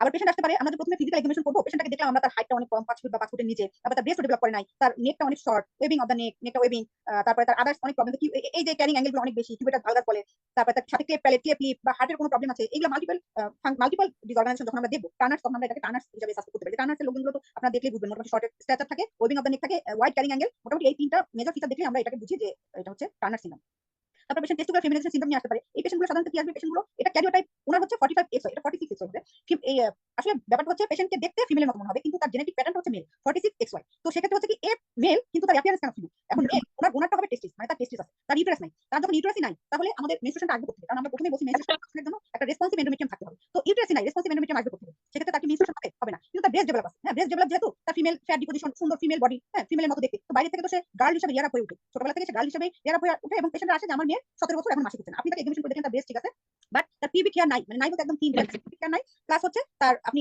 দেখেন হ্যালো কিছু বলবেন আপু কিছু বলবেন আচ্ছা তো তার হচ্ছে ভ্যাজাইনাল এক্সামিনেশন করে দেখবেন আপনি ভ্যাজাইনাতে আমরা তো সাধারণত ফিঙ্গার দিয়ে দেখি কিন্তু যেহেতু আমরা গালমার ফিঙ্গার দিয়ে দেখতে পাবো না আমরা বাইরে থেকে যখন দেখবো আপনি দেখবেন যে তার ভ্যাজাইনাল ওপেনিংটাই নাই ওপেনিং যত না থাকে তখন আপনি বুঝবেন যে এর অ্যানাটমিক্যাল কিছু প্রবলেম আছে এরপর যেটা আমরা বলি ক্যালম্যান সিনড্রোম এটাও একটা জেনেটিক্যাল কজের জন্য হয় ইনি হচ্ছে জেনেটিক্যালি যে আপনার জিএনআরএস আমরা বলছি যে হাইপোথ্যালামাসটা ফাংশন করতে হবে হাইপোথ্যালামাস থেকে যে আমাদের জিএনআরএসটা রিলিজ হবে ওই জিএনআরএসটা যেখান থেকে তৈরি হয় নেজাল প্লাকট থেকে আমাদের জিএনআরএস যে নিউরন ওখান থেকে তৈরি হয় তো যেখান থেকে তৈরি হলো ওখানেই প্রবলেম তো নিউরনে যদি কোনো প্রবলেম হয় সেক্ষেত্রে জিএনআরএসটাই তৈরি হলো না আর জিএনআরএস তৈরি না হলে তখন হাইপোগোনাডোট্রপিক হাইপোগোনাডিজম হবে কারণ জিএনআরএস আসছে না এফএসএস এলএসএ তো আসছে না সেক্ষেত্রে পেশেন্টগুলি আসবে নরমাল ফিমেল প্যাটার্ন বাট সে তার কোনো মেনস্ট্রুয়েশন হবে না তার লম্বা লিন অ্যান্ড থিন বডি থাকবে পেশেন্ট কমপ্লেন করবে যে আমার মেন মাসিক হচ্ছে না আপনি তাকে দেখবেন শুকনা লম্বা একজন ফিমেল তার কোনো মাসিক নাই তার ব্রেস্ট ডেভেলপমেন্ট নাই সাথে উনি কোনো গন্ধ পাচ্ছে না তো এরকম যদি আসে সেক্ষেত্রে আমরা এটা সাসপেক্ট করবো ক্যালম্যান সিনড্রোম তো এই ধরনের ক্যালম্যান সিনড্রোম বা টার্নার সিনড্রোম এই ধরনের সিনড্রোম যদি আমরা অ্যান্ড্রোজেন ইনসেনসিটিভ সিনড্রোম আমরা যদি কোনো ইনসেনসিটিভ এই ধরনের সিনড্রোম পাই সেক্ষেত্রে আমরা প্রথমেই টিএসএস FT4 আলট্রাসাউন্ড কোলেক্টিভ হ্যাঁ চারটা যেটা বেসিক আমাদের টেস্ট আছে এই চারটা আমরা করে নিব তো একটা আলট্রাসাউন্ড করলে আপনার মোটামুটি বোঝা যাবে যে ওনার ইউটেরাস আছে কি নাই যখন আপনি দেখবেন তার ইউটেরাস নাই তখন আপনি ভাববেন এটা এআইএস হলে আপনি অবশ্যই ক্যারিওটাইপ দিবেন অথবা আপনি দেখলেন টার্নার সিনড্রোম তার ওভারি আছে খুবই খুবই ছোট হাইপোপ্লাস্টিক মানে তার ইউটেরাস আছে খুবই ছোট হাইপোপ্লাস্টিক তার ওভারি আছে এত ছোট ডিস্ট্রিক্ট ওভারিটা শক্ত মানে নরমাল যে আমাদের ওভারি যে একটা সিস্টিক বা একটা হাইপোইপিক প্যাটার্ন থাকে ওইটা থাকবে না তখন স্ট্রিক বোনার হিসেবে আপনাকে আলট্রাসাউন্ডে বলেই দিবে তো সেক্ষেত্রে আপনি এটা সাসপেক্ট করবেন টার্নার এআইএস ক্যালম্যান যেটাই হোক আপনি ক্যারিওটাইপে পাঠাবেন তখন আমাদের অরিজিনালি ক্যারিওটাইপে সাধারণত আমাদের লেভেলে এমবিবিএস আমরা এরকম পাঠাই না আপনি যদি এরকম সিনড্রোম আপনি সাসপেক্ট করেন তখন আপনি অবশ্যই স্পেশালাইজড সেন্টারে পাঠিয়ে দিবেন তারা এটা ম্যানেজ করবে এবার আমরা একটা সিনারিও দেখি। Rehana, a 16-year-old girl, presents to you. She has normal breast development and other secondary sexual characteristics, but she does not have pubic hair and has never had menstruation. এই যে পেশেন্টটা 16 বছর, কিন্তু তার কখনো pubic hair আসে না এবং তার কোনো menstruation আসে না। এখন পেশেন্ট কি pubic hair আসে না এটা কি আপনাকে বলবে? এটা কখনোই বলবে না। পেশেন্ট আসবে, তার সেকেন্ডারি সেক্সুয়াল ক্যারেক্টারিস্টিক আছে, পেশেন্টের মা বলবে তার মাসিক হচ্ছে না। মাসিক হচ্ছে না বলে আপনি যখন ডিটেইলস এক্সামিনেশন করবেন তখন আপনি দেখবেন তার pubic hair নাই। এই স্টেপে আমরা প্রথমে কি করব? আমি যেটা আগেই বললাম, প্রথমে আমরা একটা ডিটেইলস হিস্ট্রি নেব, ফিজিক্যাল এক্সামিনেশন করব, এক্সামিনেশন করার পর আমরা দেখব তার হেয়ার এন্ড পুবিক হেয়ার এগুলি, তারপর আদার সেকেন্ডারি সেক্সুয়াল ক্যারেক্টারিস্টিক এগুলি আছে কিনা। তারপর এখানে ক্যালোরিফ অ্যানালিসিস করার কথা বলা হচ্ছে, বাট আমরা এটা করব না। আমরা যেটা করব টিএসএস, FT4, আলট্রাসোনো, কেস আর প্রোল্যাকটিন, সেম প্রোল্যাকটিন, এই চারটা মোটামুটি করব। করার পরে তারপরে আমরা বাকিটা সেই অনুযায়ী ট্রিটমেন্ট করব। আলট্রাসোনো দেখে, বাকি হরমোন লেভেল দেখে। সাধারণত এলএস এফএসএস আমরা করি না, কিন্তু যদি আপনি করতে চান যে না এফএসএস এলএস আমি দেখতে চাই, দেখতে পারেন।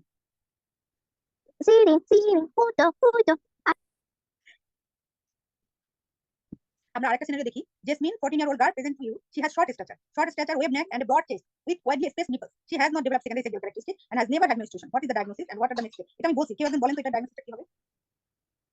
আমি এটা বলছি, হ্যাঁ কি হবে তো বলেন তো। Turner syndrome. টার্নার বলছি তো, টার্নার সিনড্রোম। Turner syndrome. আপনি প্রথমেই দেখবেন শর্ট স্ট্যাচার একটা পেশেন্ট 5 ফিটের নিচে, তার web neck, wide carrying angle, সাধারণত কাপড় পরা থাকে যেজন্য আমরা ব্রড চেস্ট বা ওয়াইড স্পেস নিপল এটা বুঝি না। তিনটা জিনিস বুঝবেন, short stature, web neck and wide carrying angle. তিনটা দেখে মোটামুটি আপনি বাইরে থেকে বুঝতে পারবেন এটা টার্নার্স। এই যে টার্নার্স দেখলে আপনি বুঝতে পারবেন। Broad chest, wide space nipple, এটা আমরা যখন তাকে এক্সামিনেশন করব তখন আমরা এটা বুঝবো। টার্নার সিনড্রোম, এবার আমরা টার্নার্স নিয়ে পড়ি। টার্নার সিনড্রোম একটা ক্রোমোজোমাল ডিসঅর্ডার, এটা একটা জেনেটিক্যালি ডিজিজ, যেটা 45X0 এর ক্যারিওটাইপ হবে 45X0। এখন মেনস্ট্রুয়েশন হওয়ার জন্য বা নরমাল ফিমেল হওয়ার জন্য আপনার 46XS লাগবে। এখানে তো একটা X নাই, তার মানে ও তো আলটিমেটলি কমপ্লিট ফিমেলই না, তাহলে ওর মেনস্ট্রুয়েশন আমরা আশা করব কিভাবে, তাই না? তো সেক্ষেত্রে নেক্সট স্টেপ আমরা এজ বিগিনার হিসেবে আমরা কি করব? প্রথমে আমরা একটা থাইরয়েড প্রোফাইল করব, একটা আল্ট্রাসাউন্ড করব। আমরা এক্ষেত্রে যদি আমরা টার্নার সিনড্রোম বা কোনো সিনড্রোম আমরা সাসপেক্ট করি, সেক্ষেত্রে আল্ট্রাসাউন্ড অফ হোল অ্যাবডোমেন দিলে খুব ভালো হয়। কারণ যে কনজেনিটাল অ্যানোমালিগুলি কখনো একা আসে না, এটা মনে রাখবেন। কোনো একটা পেশেন্টের যদি কোনো কনজেনিটাল অ্যানোমালি থাকে, সেক্ষেত্রে তার মাল্টিপল আরো আদার্স অ্যানোমালি থাকতে পারে। হ্যাঁ, সাধারণত এগুলোর সাথে আমাদের কিডনি যে জেনেটিক অ্যানাটমিক্যাল প্রবলেমগুলো, সাধারণত double ureter, polycystic kidney, polycystic kidney, এই ধরনের জিনিসগুলো আমরা পাইতে পারি। এই কারণে আমরা যখন আল্ট্রাসাউন্ড দিব তখন হোল অ্যাবডোমেন আল্ট্রাসাউন্ড দিব। তো আদার যদি অন্য কোনো অর্গানের প্রবলেম থাকে সেক্ষেত্রে এটা বোঝা যাবে। এবার 4 নম্বর সিনারিওতে আসি। Arias, a 17-year-old girl, present to you. She has not developed secondary sexual characteristics and has never had menstruation. She has mentioned the lack of sense of smell, anosmia. She has a normal stature and no other apparent physical abnormalities. What is the diagnosis and what are the next steps? এটা বলছি, কেউ একজন বলেন তো ডায়াগনোসিসটা কি হবে? Calman syndrome, right. Patient menstruation নিয়ে আসে নাই, এখানে বলছে সাধারণত স্ট্যাচারটা নরমাল। আপনার সাধারণত স্ট্যাচার নরমাল আপনি লং ক্লিন স্ট্যাচার পেতে পারেন, আর সাথে পেশেন্ট অ্যানোসমিয়া ডেভেলপ করবে। পেশেন্টের মাসিক হচ্ছে না, সাথে সে ঘাম পাচ্ছে না, সাথে তার স্ট্যাচারটা লং এন্ড থিন। এবার আরিয়াস প্রেজেন্টেশন, এই যে দেখেন Calman syndrome, primary অ্যানোরিয়া plus anosmia, এটা হচ্ছে ক্যালম্যান সিনড্রোম। এবার আমরা আসি সেকেন্ডারি অ্যানোরিয়া। সেকেন্ডারি, আমাদের দেশে প্রাইমারি অ্যানোরিয়া থেকে সেকেন্ডারি অ্যানোরিয়াটা অনেক বেশি কমন। এখন সেকেন্ডারি অ্যানোরিয়া আমি কখন বলবো? সেকেন্ডারি অ্যানোরিয়া বলবো সাধারণত কোনো পেশেন্টের যদি তার প্রিভিয়াসলি রেগুলার মাসিক হচ্ছিল, বাট এখন 6 বা মোর দ্যান 6 মান্থ তার মাসিক হচ্ছে না, সেক্ষেত্রে আপনি এটা বলবেন সেকেন্ডারি অ্যানোরিয়া। একজন মহিলা এসে বললো, আপা আমার তো আগে রেগুলার মাসিক হতো, কিন্তু গত 8 মাস ধরে আমার কোনো মাসিক হচ্ছে না, তার মানে এটা সেকেন্ডারি অ্যানোরিয়া। আবার যদি কেউ বলে যে আমার আপা মাসিক আগের প্রথমেই কোনো সময় রেগুলার হতো না, তারপরে 2-3 মাস হতো, কিন্তু গত 1-1.5 বছর ধরে আমার মাসিক টোটালি হচ্ছে না, সেক্ষেত্রে এটা হবে সেকেন্ডারি অ্যানোরিয়া। এবার আমরা এটা কেসটা কিভাবে ইভালুয়েট করব? প্রথমে আমরা দেখবো সে প্রেগনেন্ট কিনা। পেশেন্ট ম্যারিড হোক, আনম্যারিড হোক, সেপারেটেড হোক, ডিভোর্স হোক, ওয়াইড হোক, যাই হোক, আমরা আগে একটা প্রেগন্যান্সি টেস্ট করেন। এখন এটা আপনি পেশেন্টকে কখনোই জানাই করবেন না, কারণ সে বলবে আরে আমার তো হাজবেন্ড বিদেশে থাকে, আমার তো হাজবেন্ড আমি প্রেগনেন্ট, এভাবে বলা যাবে না। প্রথমে আমরা একটা কৌশলে সে প্রেগনেন্ট কিনা এটাই আগে দেখবো। এখন অনেক পেশেন্ট আবার খুব চালাক, তারা বুঝে যায়। এখন ইউরিন পিটি দিলে তারা বুঝে যায়, তো সেক্ষেত্রে আপনি ইউরিন পিটি না দিয়ে আপনি বিটাইসিও দিতে পারেন। আবার যদি চান যে না বিটাইসি দিব না, একটা আলট্রাসাউন্ড লোয়ার অ্যাবডোমেন করলে মোটামুটি 6 সপ্তাহ 4-5 সপ্তাহ হলেও আপনি বুঝতে পারবেন যে এটা প্রেগনেন্ট কিনা। 4-5 সপ্তাহ থেকে আমরা মোটামুটি বুঝি। টিবিএস দিলে তারও বেটার বুঝি। তো সেক্ষেত্রে যদি সাসপেক্ট হয় পেশেন্ট প্রেগনেন্ট বা সামথিং এরকম, আপনি ওইগুলো করতে পারছেন না, সাথে সাথে আপনি পেশেন্ট যদি ম্যারিড হয় সেক্ষেত্রে আপনি একটা টিবিএস দিতে পারেন। তারপর পেশেন্ট ল্যাকটেশনে আছে কিনা, পেশেন্টের মেনোপজ কিনা বা পেরিমেনোপজাল এজ কিনা, পোস্টপার্টাম পিরিয়ড কিনা, এগুলো আমাদের ডিটেইলস সিস্টেম হবে। এবার এখানে তো ল্যাকটেশনাল অ্যামোনিয়ার একটা প্যাথোজেনেসিস দেওয়া হয়েছে, আমরা সেটা আগেই বলছি যে ল্যাকটেশনে কেন আমাদের অ্যামোনিয়া হবে, হাই প্রোলাকটিন লেভেলের কারণে। এবার ল্যাকটেশনাল অ্যামোনিয়া এফেক্টিভ হবে আপনার তিনটা শর্ত পূরণ করতে হবে। ল্যাকটেশনাল অ্যামোনিয়া পেশেন্ট, এখন পেশেন্ট এসে বললো যে আপা আমি তো বাচ্চাকে একদম মুখে দুধ খাওয়াই, আমি তো আর কোনো পিল ব্যবহার করতে চাচ্ছি না, তো সেক্ষেত্রে আমি কি করবো, মানে পিল কি আমার খাওয়াই লাগবে নাকি? তখন আপনি তাকে কি অ্যাডভাইস দিবেন? ল্যাকটেশনাল অ্যামোনিয়া কিন্তু কন্ট্রাসেপটিভ হিসেবে কাজ করে 98%। কখন? যখন এই তিনটা প্রিরিকুইজিট সে ফুলফিল করবে। মা হচ্ছে এক্সক্লুসিভলি ব্রেস্টফিডিং করে থাকে, মানে সে বাচ্চাকে খুবই রেগুলার তাকে ব্রেস্টফিড করায়, তাকে বুকে দুধ ছাড়া কিছুই দেয় না, তাকে দিনের মধ্যে 4 ঘন্টার বেশি গ্যাপ দেয় না এবং রাতে 6 ঘন্টার বেশি গ্যাপ দেয় না। এরকম একজন মা সে হচ্ছে এক্সক্লুসিভ ব্রেস্টফিডিং করায়। তারপর সাথে হচ্ছে বাচ্চার বয়স হতে 6 মাসের কম, 3 মাস 4 মাস 5 মাস, বয়স বাচ্চা 7 মাস, তখন আপনি ল্যাকটেশনাল অ্যামোনিয়া পিরিয়ডটা কন্ট্রাসেপটিভ হিসেবে কাজ করতে পারবেন। সাথে মায়ের হচ্ছে কখনোই এই 6 মাসের মেনস্ট্রুয়েশন হতে পারবে না। কারণ অনেকে আছে বলে কি আপা আমার তো 45 দিনের মাসিক হয়ে গেছে, এখন হচ্ছে বাচ্চা তো বুকে দুধ খায়, তো আমার বাচ্চা তো বুকে দুধ খায়, তাহলে আমি ল্যাকটেশনাল অ্যামোনিয়া বা ল্যাম মেথডটা কি কন্ট্রাসেপটিভ হিসেবে ইউজ করতে পারবো কিনা? সে পারবে না। 6 মাসের মধ্যে যদি একবার করে মাসিক হয় তার জন্য ল্যাম মেথড কার্যকর না, এটা মনে রাখবেন। এবার যদি অ্যামোনিয়া 6 মাসের বেশি ধরে পারসিস্ট করে বা 1 বছরের বেশি, আপনার ইনভেস্টিগেশন করতে হবে। তখন আপনি প্রথম ইনভেস্টিগেশন আমরা কি করব? আমরা প্রথমে টিএসএস FT4 করব, সিরাম প্রোল্যাকটিন লেভেল করব, একটা আল্ট্রাসাউন্ড, সবথেকে বেস্ট হয় টিবিএস। মোটামুটি এই তিনটা আমরা দেই। এই তিনটা দিলে আমরা মোটামুটি বুঝতে পারি যে তার কোনো প্রবলেম আছে কিনা। এরপর যদি দেখা গেল যে না এই তিনটা নরমাল, হ্যাঁ তার কোনো প্রবলেম নাই, আমরা সাধারণত আর সাদা কোনো ইনভেস্টিগেশন করি না, তখন আমরা তাকে উইথড্র ব্লিডিং করাই। উইথড্র ব্লিডিং করাই, যার মানে এটা হচ্ছে আমাদের ট্যাবলেটটা দিই নরএক্সিস্টোন, নরমেনসিটা। সাধারণত মেড্রোক্সিপ্রোজেস্টেরন খুব বেশি ইউজ করি না, বই খাতায় লেখা আছে, কিন্তু আমরা ক্লিনিক্যাল প্র্যাকটিস করি নরমেনসিটাই দিই নরএক্সিস্টোন হিসেবে। ওটা দিলে বেশ ভালো রেসপন্স হয়। আপনি এটা 3 বেলা করে আপনি 12 থেকে 20 দিন দেন, 12 দিন থেকে 20 দিন এটা দিলে, তারপর বন্ধ করে দিলে, বন্ধ করার 5 থেকে 6 দিন পরে তার মাস হয় মোটামুটি। এটা একটা উইথড্র ব্লিডিং। এরপর যদি তার সাইকেল রেগুলার করতে হয় তখন আপনি এরকম 3 সাইকেল বা 4 সাইকেল, 3 থেকে 6 সাইকেল এটা দিয়ে দিতে পারেন।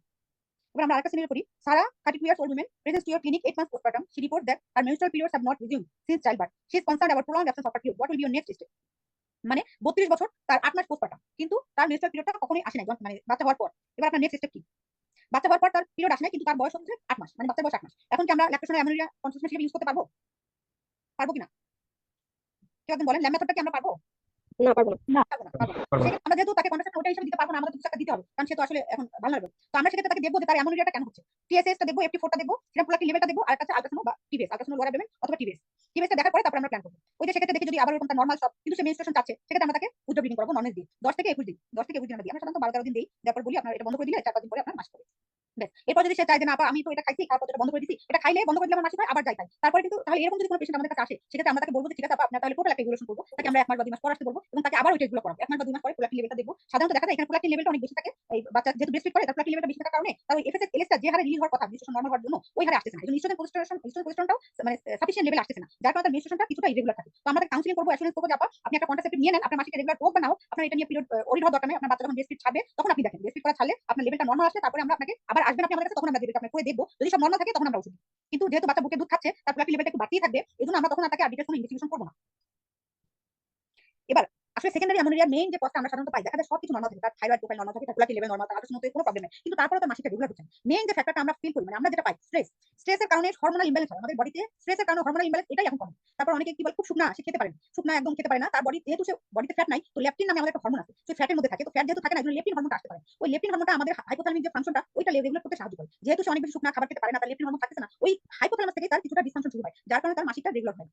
তো একটা পেলাম স্ট্রেস আর একটা পেলাম ওয়েট লস। এখন এই দুইটা কারণ যদি আপনার হয়, সেক্ষেত্রে আপনি নরমাল দিয়ে কিন্তু পেশেন্টকে ট্রিট করতে পারবেন। অবশ্যই পেশেন্টকে রিঅ্যাসুরেন্স করতে হবে, তাকে কাউন্সিলিং করতে হবে, তাকে ব্যালেন্স ডায়েট দিতে হবে, হেলদি লাইফস্টাইল মেইনটেইন করতে হবে, তার স্ট্রেস কমাইতে হবে, এক্সারসাইজ করতে হবে, যোগা, মেডিটেশন, মানে যত ধরনের তার লাইফস্টাইল মডিফিকেশন করা যায় ওই ধরনের জিনিসে ফোকাস করতে হবে। এটা কিন্তু সাধারণত দেখা যায় এই ধরনের প্রবলেম হলে তাদের আপনার হরমোনাল ট্রিটমেন্ট দিয়ে এটা ঠিক হয় না সাধারণত।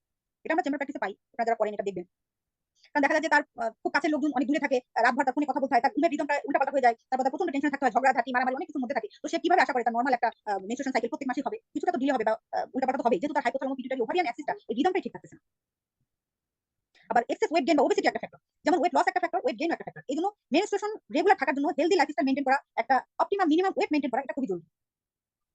তো এবার আমরা আরেকটা সিনারিও পড়ি। Emily, a 20-year-old woman, visits her gynecologist with concerns about irregular periods. She reports that her menstrual cycles have been irregular for the past year, often skipping several months between periods. Emily admits to significant weight gain over the past few years, noting that she has been struggling with obesity. She denies any history of PCOS or other significant medical conditions. মানে patient আসছে বলতেছে যে এরকম ধরেন আমরা এই ধরনের patient পাই কলেজে পড়ে বা ইউনিভার্সিটিতে পড়ে, একটা পেশেন্ট বলতেছে আপা আমার তো কখনোই এরকম ইরেগুলার পিরিয়ড ছিল না, আমার প্রত্যেক মাসে মাসিক হতো, বাট বিগত 3-4 মাস থেকে আমার মাসিক হচ্ছে না, বা 6-7 মাস ধরে আমার পিরিয়ডটা ইরেগুলার, আর আমার মনে হচ্ছে আমি একটু মোটা হয়ে যাচ্ছি, আমার ঘাটটা একটু মোটা হচ্ছে, গালের মধ্যে একটু আসতেছে। তো এই ধরনের পেশেন্টগুলো আসে, একনি আসতেছে, এখন আমার মাসিক রেগুলার করে। তো এই ধরনের পেশেন্টকে আমরা ম্যানেজমেন্ট প্ল্যান কি করব? এরা সাধারণত যেহেতু ওভার ওয়েট থাকে তাদের একটা পিসিওএস এর সিম্পটম ডেভেলপ করে। তো সেক্ষেত্রে আমরা এই যে অ্যাজ ইউজুয়াল আমাদের যে ফাংশন যে টেস্টটা এটা করব, সাথে আমরা এলএইচ এফএসএস রেশিওটাও দেখতে পারি ওই যে পিসিওএস ডায়াগনোসিস করার জন্য, এটা আমরা আগের ক্লাসে পড়াইছি। তো এটা যদি আমরা কোনো হরমোনাল ইমব্যালেন্স পাই, তার যদি থাইরয়েডের কোনো অ্যাবনর্মালিটি থাকে তো থাইরয়েড সাপ্লিমেন্ট দিব, তার যদি প্রোলাক্টিনের প্রবলেম থাকে তার প্রোলাক্টিন কমানোর জন্য আমরা ব্রোঙ্কোটিন বা ক্যাবারকুলিন যেটা দিই সেটা দিব। আর যদি দেখা যায় না তার ওই ধরনের কোনো প্রবলেম নাই, তার শুধু ওবেসিটি আর কোনো প্রবলেম পাইলাম না, তখন আমরা তাকে একটা হেলদি লাইফস্টাইল মেইনটেইন করতে বলবো, প্লাস বলবো ওয়েট রিডাকশন করতে, এজন্য এক্সারসাইজ করতে।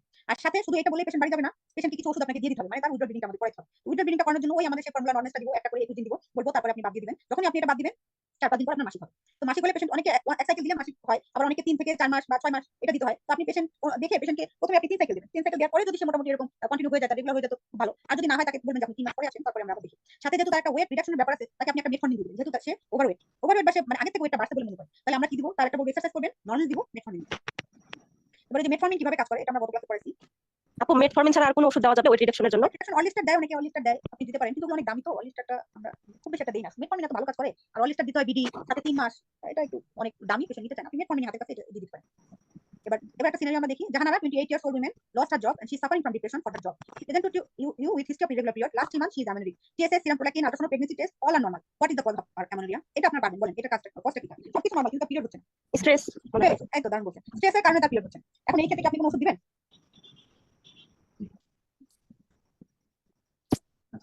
দিবেন কিনা? অ্যান্টি ডিপ্রেস মেডিসিন দেওয়া যায়, হ্যাঁ, আর অ্যান্টিডিপ্রেসেন্ট দেবে, আর হেলদি একটা এনভায়রনমেন্ট। আর হ্যাঁ, আমি কোনো মাসিক রেগুলার হওয়ার জন্য তাকে কোনো ওষুধ দিব না।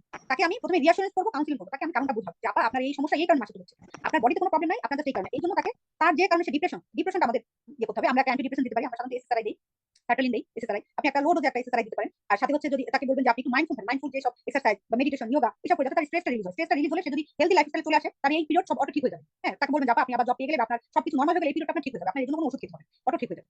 ঠিক আছে, এটাকে সাইকোলজিক্যাল স্ট্রেসের কারণে আমাদের এটা হচ্ছে। আর যদি আপনি একদম দিতেই চান যে না, পেশেন্ট বললো যে না আপা আমাকে কিছু ওষুধ দিয়ে যান, তখন আপনি 3 সাইকেল নরএপিসিন দিতে পারেন, কিন্তু আমরা সাধারণত দেই না। আমি দেই না বেসিক্যালি। আমি এই ধরনের পেশেন্ট পেলে অবশ্যই তাকে একটা এসএসআরআই দেই, তাকে ঘুম যাতে ভালো হয় একটা সিডেটিভ দেই, সিডেটিভ একটা এসএসআরআই আর হেলদি লাইফস্টাইল, এটাই দিই। কারণ অনেক সময় দেখা যায় কি নরএপিসিনটা আসলে যেহেতু তার হরমোনাল কোনো ইমব্যালেন্স নাই, আবার বাইরে থেকে একটা হরমোন দিলে তার নরমাল যে হরমোনাল সাইকেল ওটাও উল্টাপাল্টা হয়। এই কারণে হরমোনাল সাপ্লিমেন্ট আমরা দেই না।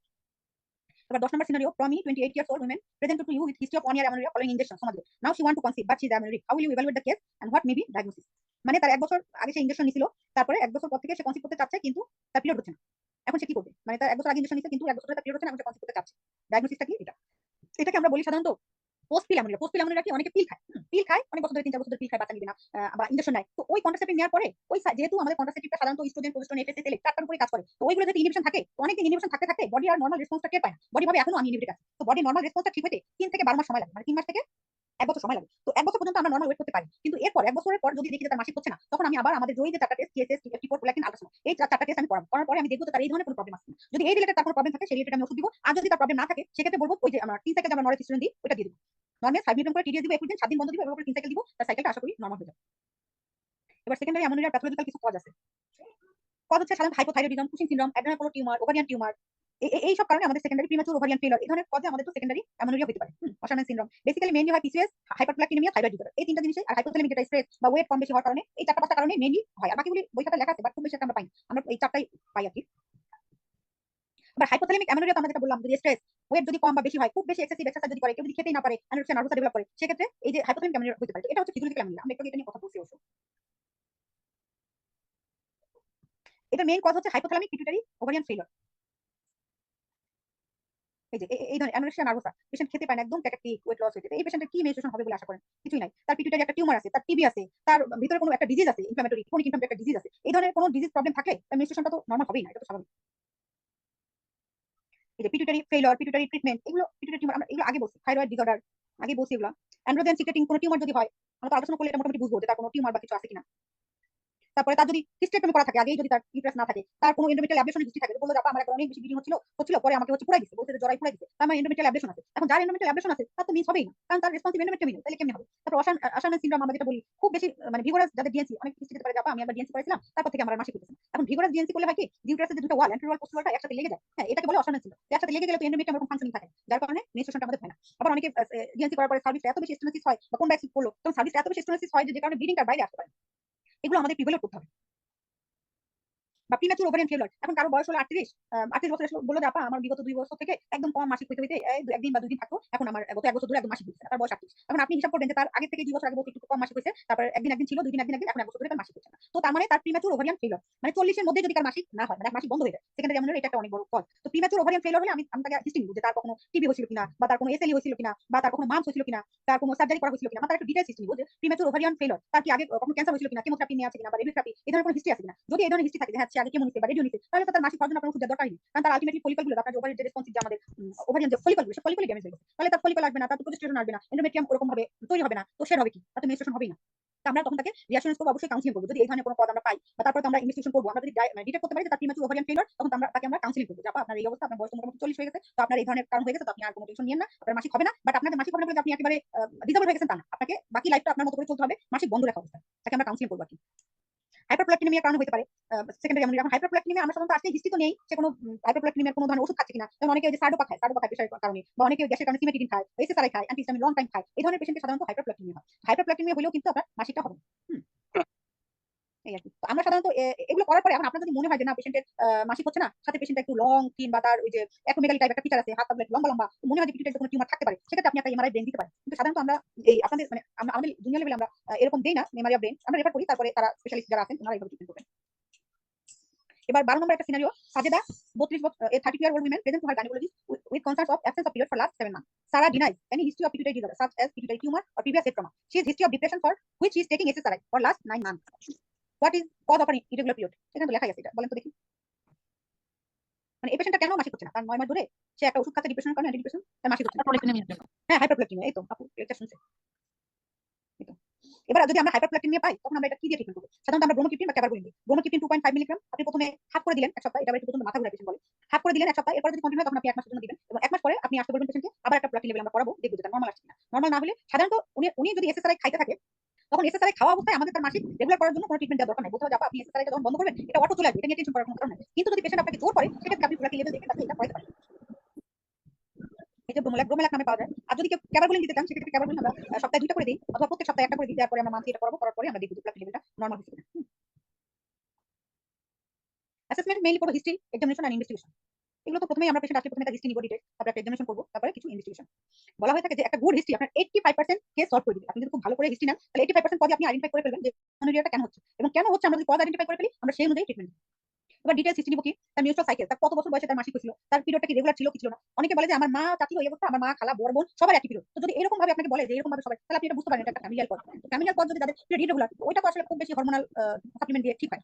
তারপর আমরা আমাদের লাইনে ট্রিটমেন্ট করব দিব। এরপর যদি না হয় লাস্ট আবার বলে দিব যে আপনার এটা ফ্যামিলিয়াল প্রবলেম, এটা এরকমই থাকে মোটামুটি। এবার তার প্রিভিয়াস প্রেগন্যান্সি হয়েছিল কিনা, তার সিভিয়ার পিপিএস হয়েছে কিনা, পিপিএস হলে যদি তার অ্যামোনিয়া ডেভেলপ করে সেটা শিয়ান সিনড্রোম, তার ওয়েট চেঞ্জ হয়েছিল কিনা, তার অ্যানোরেক্সিয়া নার্ভাস আছে কিনা, তার হট ফ্লাশ লিবিডো ডিক্রিজ কিনা, তারপর কোনো ওষুধ খায় কিনা, সে আগে কোনো পিল বা ইনজেকশন নিছিল কিনা, তার পুশিং ডিজিজ বা হাইপোথাইরয়েডিজম কোনো প্রবলেম আছে কিনা, ডিটেইলস আমরা হিস্ট্রি নিব। তারপর হচ্ছে আমরা এক্সামিনেশন করব। তার প্রথমে তার বিএমআইটা দেখলাম, তার ওয়েটটা কিরকম দেখলাম, তার থাইরয়েড গ্ল্যান্ডটা দেখলাম, প্রেসার দেখলাম, তারপর তার সেকেন্ডারি সেক্সুয়াল ক্যারেক্টারিস্টিক দেখলাম, ব্রেস্ট দেখলাম, তারপরে পেলভিক অ্যাবডোমেনে কোনো মাস আছে কিনা, তারপরে পারভেজানাল এক্সামিনেশন করে দেখলাম তার অ্যানাটমি ঠিক আছে কিনা। মোটামুটি এগুলো ইনভেস্টিগেশন তো আমরা যেটা করি, আমরা সাধারণত টিএসএস এফটি4 একটা টোটাল অ্যাবডোমিনাল আল্ট্রাসাউন্ড করি, আর এফএসএস এলএসটা খুব বেশি একটা দেখি না, সাধারণত ওইগুলো দেখি সিরাম প্রোলাক্টিন। এইগুলো দেখার পরে এরপরে যদি আমার কাছে মনে হয় না হাইপোথ্যালামিক কোনো কজ বা হাইপোগোনাডিজম কোনো কজ, তখন আমরা এফএসএস এলএস এই দুটো মেনে করি। এই দুটো যদি কম থাকে সেক্ষেত্রে আমরা এটা বুঝতে পারি যে হাইপোথ্যালামিক কজ হলে আমাদের কোনো ট্রিটমেন্টের কোনো টেনশন নাই, ট্রিটমেন্ট করার দরকার নাই। কারণ তার এটা হাইপোথ্যালামিক কজগুলো সাধারণত কনস্টিটিউশন হয় এবং এটা যখন ওয়েট এন্ড সি এবং পেশেন্টকে কাউন্সিলিং করতে হবে, রিলেশন করতে হবে যে এটা আপনার হাইপোথ্যালামিক কজ, এখন হরমোন লেভেল হয়তো কোনো কারণে কম হয়েছে, তো আপনার যদি লাইফস্টাইল নরমাল হয়ে যায় তখন সেক্ষেত্রে এটা আবার নরমাল হয়ে যাবে। সাধারণত প্রোলাক্টিন দেখে আমরা প্রোলাক্টিন লেভেল হাই হলে হাইপারপ্লাস্টিক ট্রিটমেন্ট করি। এবার প্রোলাক্টিন লেভেল হাই যদি পিটুইটারি অ্যাডেনোমা কারণে সাসপেক্ট করি, শুধুমাত্র মেনস্ট্রুয়েশন অ্যাবনর্মালিটি না, সাথে যদি আরো অনেক কিছু আমরা দেখি পিটুইটারি অ্যাডেনোমা সাসপেক্ট করি, সেক্ষেত্রে আমরা এটা হচ্ছে এমআরআই অফ দ্য ব্রেন দিতে পারি। তখন এমআরআই অফ দ্য ব্রেন যদি পিটুইটারি অ্যাডেনোমা ডায়াগনোসিস হয় সেক্ষেত্রে আমরা স্পেশালিস্টের কাছে রেফার করব। আর প্রথমে তো আমরা তার হিস্ট্রি এক্সামিনেশন দেখে বুঝবো সে টার্নার সিনড্রোম কিনা। যদি টার্নার হয় অবশ্যই আমরা রেফার করব। আর আল্ট্রাসাউন্ড অ্যাবডোমেনে প্রথমে দেখবো যে ইউটেরাস আছে কিনা। ইউটেরাস যদি না থাকে তাহলে তার মুলারি অ্যাবডোমিনাল অ্যাবডোমিনাল বা এআইএস ডেভেলপ করছে। এই ধরনের পেশেন্টগুলোকে আমরা সাধারণত ডিল করি না, টার্নার সেলম্যান বা এআইএস আমরা স্পেশালিস্টের কাছে রেফার করি। ইমপারফেক্ট হাইমেন থাকলে আপনি যদি ক্যাপাবল হন সেক্ষেত্রে আপনি ট্রিটমেন্ট করতে পারেন সার্জিক্যাল ট্রিটমেন্ট, মানে কুশি একটা ইনজেকশন দিয়ে হাইমেনটা ওপেন করে দিলে তখন ওই যে ব্লাডগুলো আমরা ওটা ড্রেন করে দিলে আলটিমেটলি তার মাসিকটা পরবর্তীতে সব নরমাল হয়ে যাবে। আর সার্জিক্যালি যদি কেউ চান না ডিল করবো না সেক্ষেত্রে স্পেশালিস্টের কাছে রেফার করলাম, তারা করলো এটা।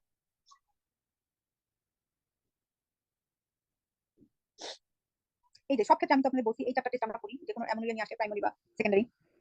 তারপরে আমরা হচ্ছে যে ইয়ে করবো যে সে কোন এজে আসছে, সে পেশেন্টটা কি চায়, সে কি পিরিয়ডটা রেগুলার করতে চায়, সে কি রেগুলার করতে চায় না, সে কি কনসিভ করতে চায়, মানে তার চাওয়াটা কি। সে যে চাইবে, সে যদি চায় যে না আমি বাচ্চা নিতে চাই বা আমার পিরিয়ড রেগুলার করতে চাই কিন্তু বাচ্চা নিতে চাই না, সেই অনুযায়ী আমাদের ট্রিটমেন্ট করতে হবে। যে পিটুইটারি টিউমার যদি আমরা সাসপেক্ট করি সেক্ষেত্রে আমরা এই টিউমারের ট্রিটমেন্ট আমরা করবো না, আমরা স্পেশালিস্টের কাছে রেফার করবো। অ্যান্ড্রোজেন প্রোটিন টিউমার ওভারি এটাও আমরা ট্রিটমেন্ট করবো না, রেফার করবো। Testicular feminisation syndrome, Turner syndrome এগুলো সব আমরা রেফার করবো। আর যদি আপনার পোস্টিং কোনো মেডিকেল কলেজে ভালো হসপিটাল থাকে, আপনি সার্জিক্যালি ক্যাপাবল, তখন আপনি ইমপারফেক্ট হাইমেনটা আপনি সার্জিক্যালি ইনজেকশন দিয়ে ড্রেন করতে পারেন। কিন্তু মেডিকেলি আমরা থাইরয়েড ডিজিজ, পিসিওএস এই দুটো ট্রিটমেন্ট করি। আর যদি কোনো ইটিং ডিসঅর্ডার থাকে সেক্ষেত্রে সাইকিয়াট্রিস্টের কাছে রেফার করবো। এটা হচ্ছে আমাদের বেসিক ট্রিটমেন্টের অংশ। বাট ক্রিপ্টোমেনোরিয়া কি? ক্রিপ্টোমেনোরিয়া আমি এতক্ষণ পড়াইছি আপনাদের কি, ওই যে যদি পেশেন্টের একদম প্রথমে ক্রিপ্টোমেনোরিয়াটা দেখলাম, প্রাইমারি অ্যামোনিয়ার কজ ইমপারফেক্ট হাইমেন থাকে। ক্রিপ্টোমেনোরিয়াটা হচ্ছে কন্ডিশন, আর ইমপারফেক্ট হাইমেন হচ্ছে এটা হচ্ছে অ্যানাটমিক্যাল সিচুয়েশন, মানে হাইমেনটা কোনো একটা সেপ্টাম দিয়ে বন্ধ আছে, মানে পারফোরেশন হয় নাই, যার কারণে ক্যানালাইজেশন না হওয়ার কারণে ওই যে ফ্লোটা আপনার ব্লাডটা বের হয়ে আসতে পারছে না। এই কন্ডিশনটার নামই ক্রিপ্টোমেনোরিয়া। এটার কজ হচ্ছে imperfect hymen, transverse vaginal system বা সার্ভিক্যাল স্ক্লেরোসিস। বা সাইন সিম্পটম আমরা কি পাবো? পেশেন্ট বলবে যে পেশেন্ট এই ধরনের পেশেন্ট আমরা পাই কি ইউজুয়ালি পেশেন্টের মা আসে বলে যে আমার মেয়ের তো 16 বছর বা 17 বছর, ওর তো এখনো মাসিক হইতেছে না, কিন্তু ওর প্রত্যেক মাসে পেটে ব্যথা হয়, প্রত্যেক মাসে পেটে ব্যথা হয়, প্লাস এই মাসে তার প্রস্রাব আটকে গেছে, একদম তার প্রস্রাব হয় না। মানে আপনি এটা দেখে বুঝতে পারবেন তার প্রত্যেক মাসে পেটে ব্যথা হয়, তার বয়স 16 বা 17 বছর। আপনি যখন এক্সামিনেশন করবেন তার একদম প্রথমে আমি একটা পিকচার দেখাইছি, ওরকম দেখবেন যে তার একটা ব্লুইশ বালজিং আছে ভ্যাজানা ওখানে। তার মানে প্রত্যেক মাসে তার পেটে ব্যথা হচ্ছে, তার প্রত্যেক মাসে তার মাসিক হচ্ছে কিন্তু মাসিকটা পেটের ভিতরে জমা হয়ে থাকছে বলে প্রত্যেক মাসে তার মাসিকটা হচ্ছে না, কিন্তু তার সাইক্লিক্যাল পেলভিক পেইন হচ্ছে বা ডিসকমফর্ট হচ্ছে। প্লাস বলবে যে এই মাসে তো তার মানে প্রস্রাব আটকে গেছে, প্রস্রাব হচ্ছে না। হ্যাঁ, এখন অনেক সময় এরকম নিয়ে আসে প্রস্রাব আটকে গেছে, আর অনেক সময় বলে যে না শুধুমাত্র তার প্রত্যেক মাসে মাসিক। এখন প্রস্রাব আটকে যাওয়ার সিচুয়েশনটা কি, যে আমাদের তো সাধারণত ইউটেরাসের সামনে থাকে ব্লাড, এখন ইউটেরাসের ভিতরে ব্লাড জমা হইতে এরকম অবস্থা হলো যে তার ইউরেথ্রার উপরে এমন প্রেসার দিচ্ছে যে তার ইউরেথ্রা দিয়ে ইউরিনে বেরোচ্ছে। তার এইজন্য আমাদের অনেক সময় অ্যাকুট রিটেনশন নিয়ে আসে পেশেন্টগুলো, অ্যাকুট রিটেনশন অফ ইউরিন নিয়ে আসে। হিস্ট্রি নিতে আমরা দেখলাম এটা ক্রিপ্টোমেনোরিয়া মানে পেশেন্ট। তো ক্রিপ্টোমেনোরিয়া সাধারণত যদি আপনি দেখেন ব্লুইশ বালজিং ইমপারফেক্ট হাইমেন, তখন আমরা অবশ্যই হাইমেনেক্টমি করি, কুশিয়ার ইনজেকশন দিয়ে দিই। কিন্তু যদি ট্রান্সভার্স ভ্যাজানাল সেপ্টাম, ওইগুলো আমরা করি না সাধারণত। সার্জিক্যাল স্পেশালিস্ট যারা আছেন এটা সাধারণত বার্ন এন্ড প্লাস্টিক সার্জন যারা আছে ওনারা এগুলো ডিল করে, বা বঙ্গবন্ধুতে যারা স্পেশাল এই ব্যাপারে সার্জন আছেন তারা ট্রান্সভার্স ভ্যাজানাল সেপ্টাম করেন আর কি আমরা। হ্যাঁ, ট্রান্সভার্স ভ্যাজানাল সেপ্টাম থাকলে আমরা সেপ্টোপ্লাস্টি করি, বা সার্ভিক্যাল স্টেনোসিস থাকলে সার্ভিক্যাল ডাইলেকশন। এগুলো সাধারণত আমরা আমাদের লেভেলে করি না, বঙ্গবন্ধু বা স্পেশালাইজড যে ধরনের হসপিটাল আছে ওনারা ওইখানে এগুলো করেন না। আগে আমাদের ডায়াগনোসিসটা করতে হবে কনফার্ম, করার পরে তারপরে আমরা ট্রিটমেন্টটা সেই অনুযায়ী হবে। আচ্ছা, মোটামুটি এই আমাদের আজকের স্লাইড ছিল, আশা করি সবকিছু কভার হয়েছে। তারপরে যদি কারো কোশ্চেন থাকে বলতে পারেন আপনারা।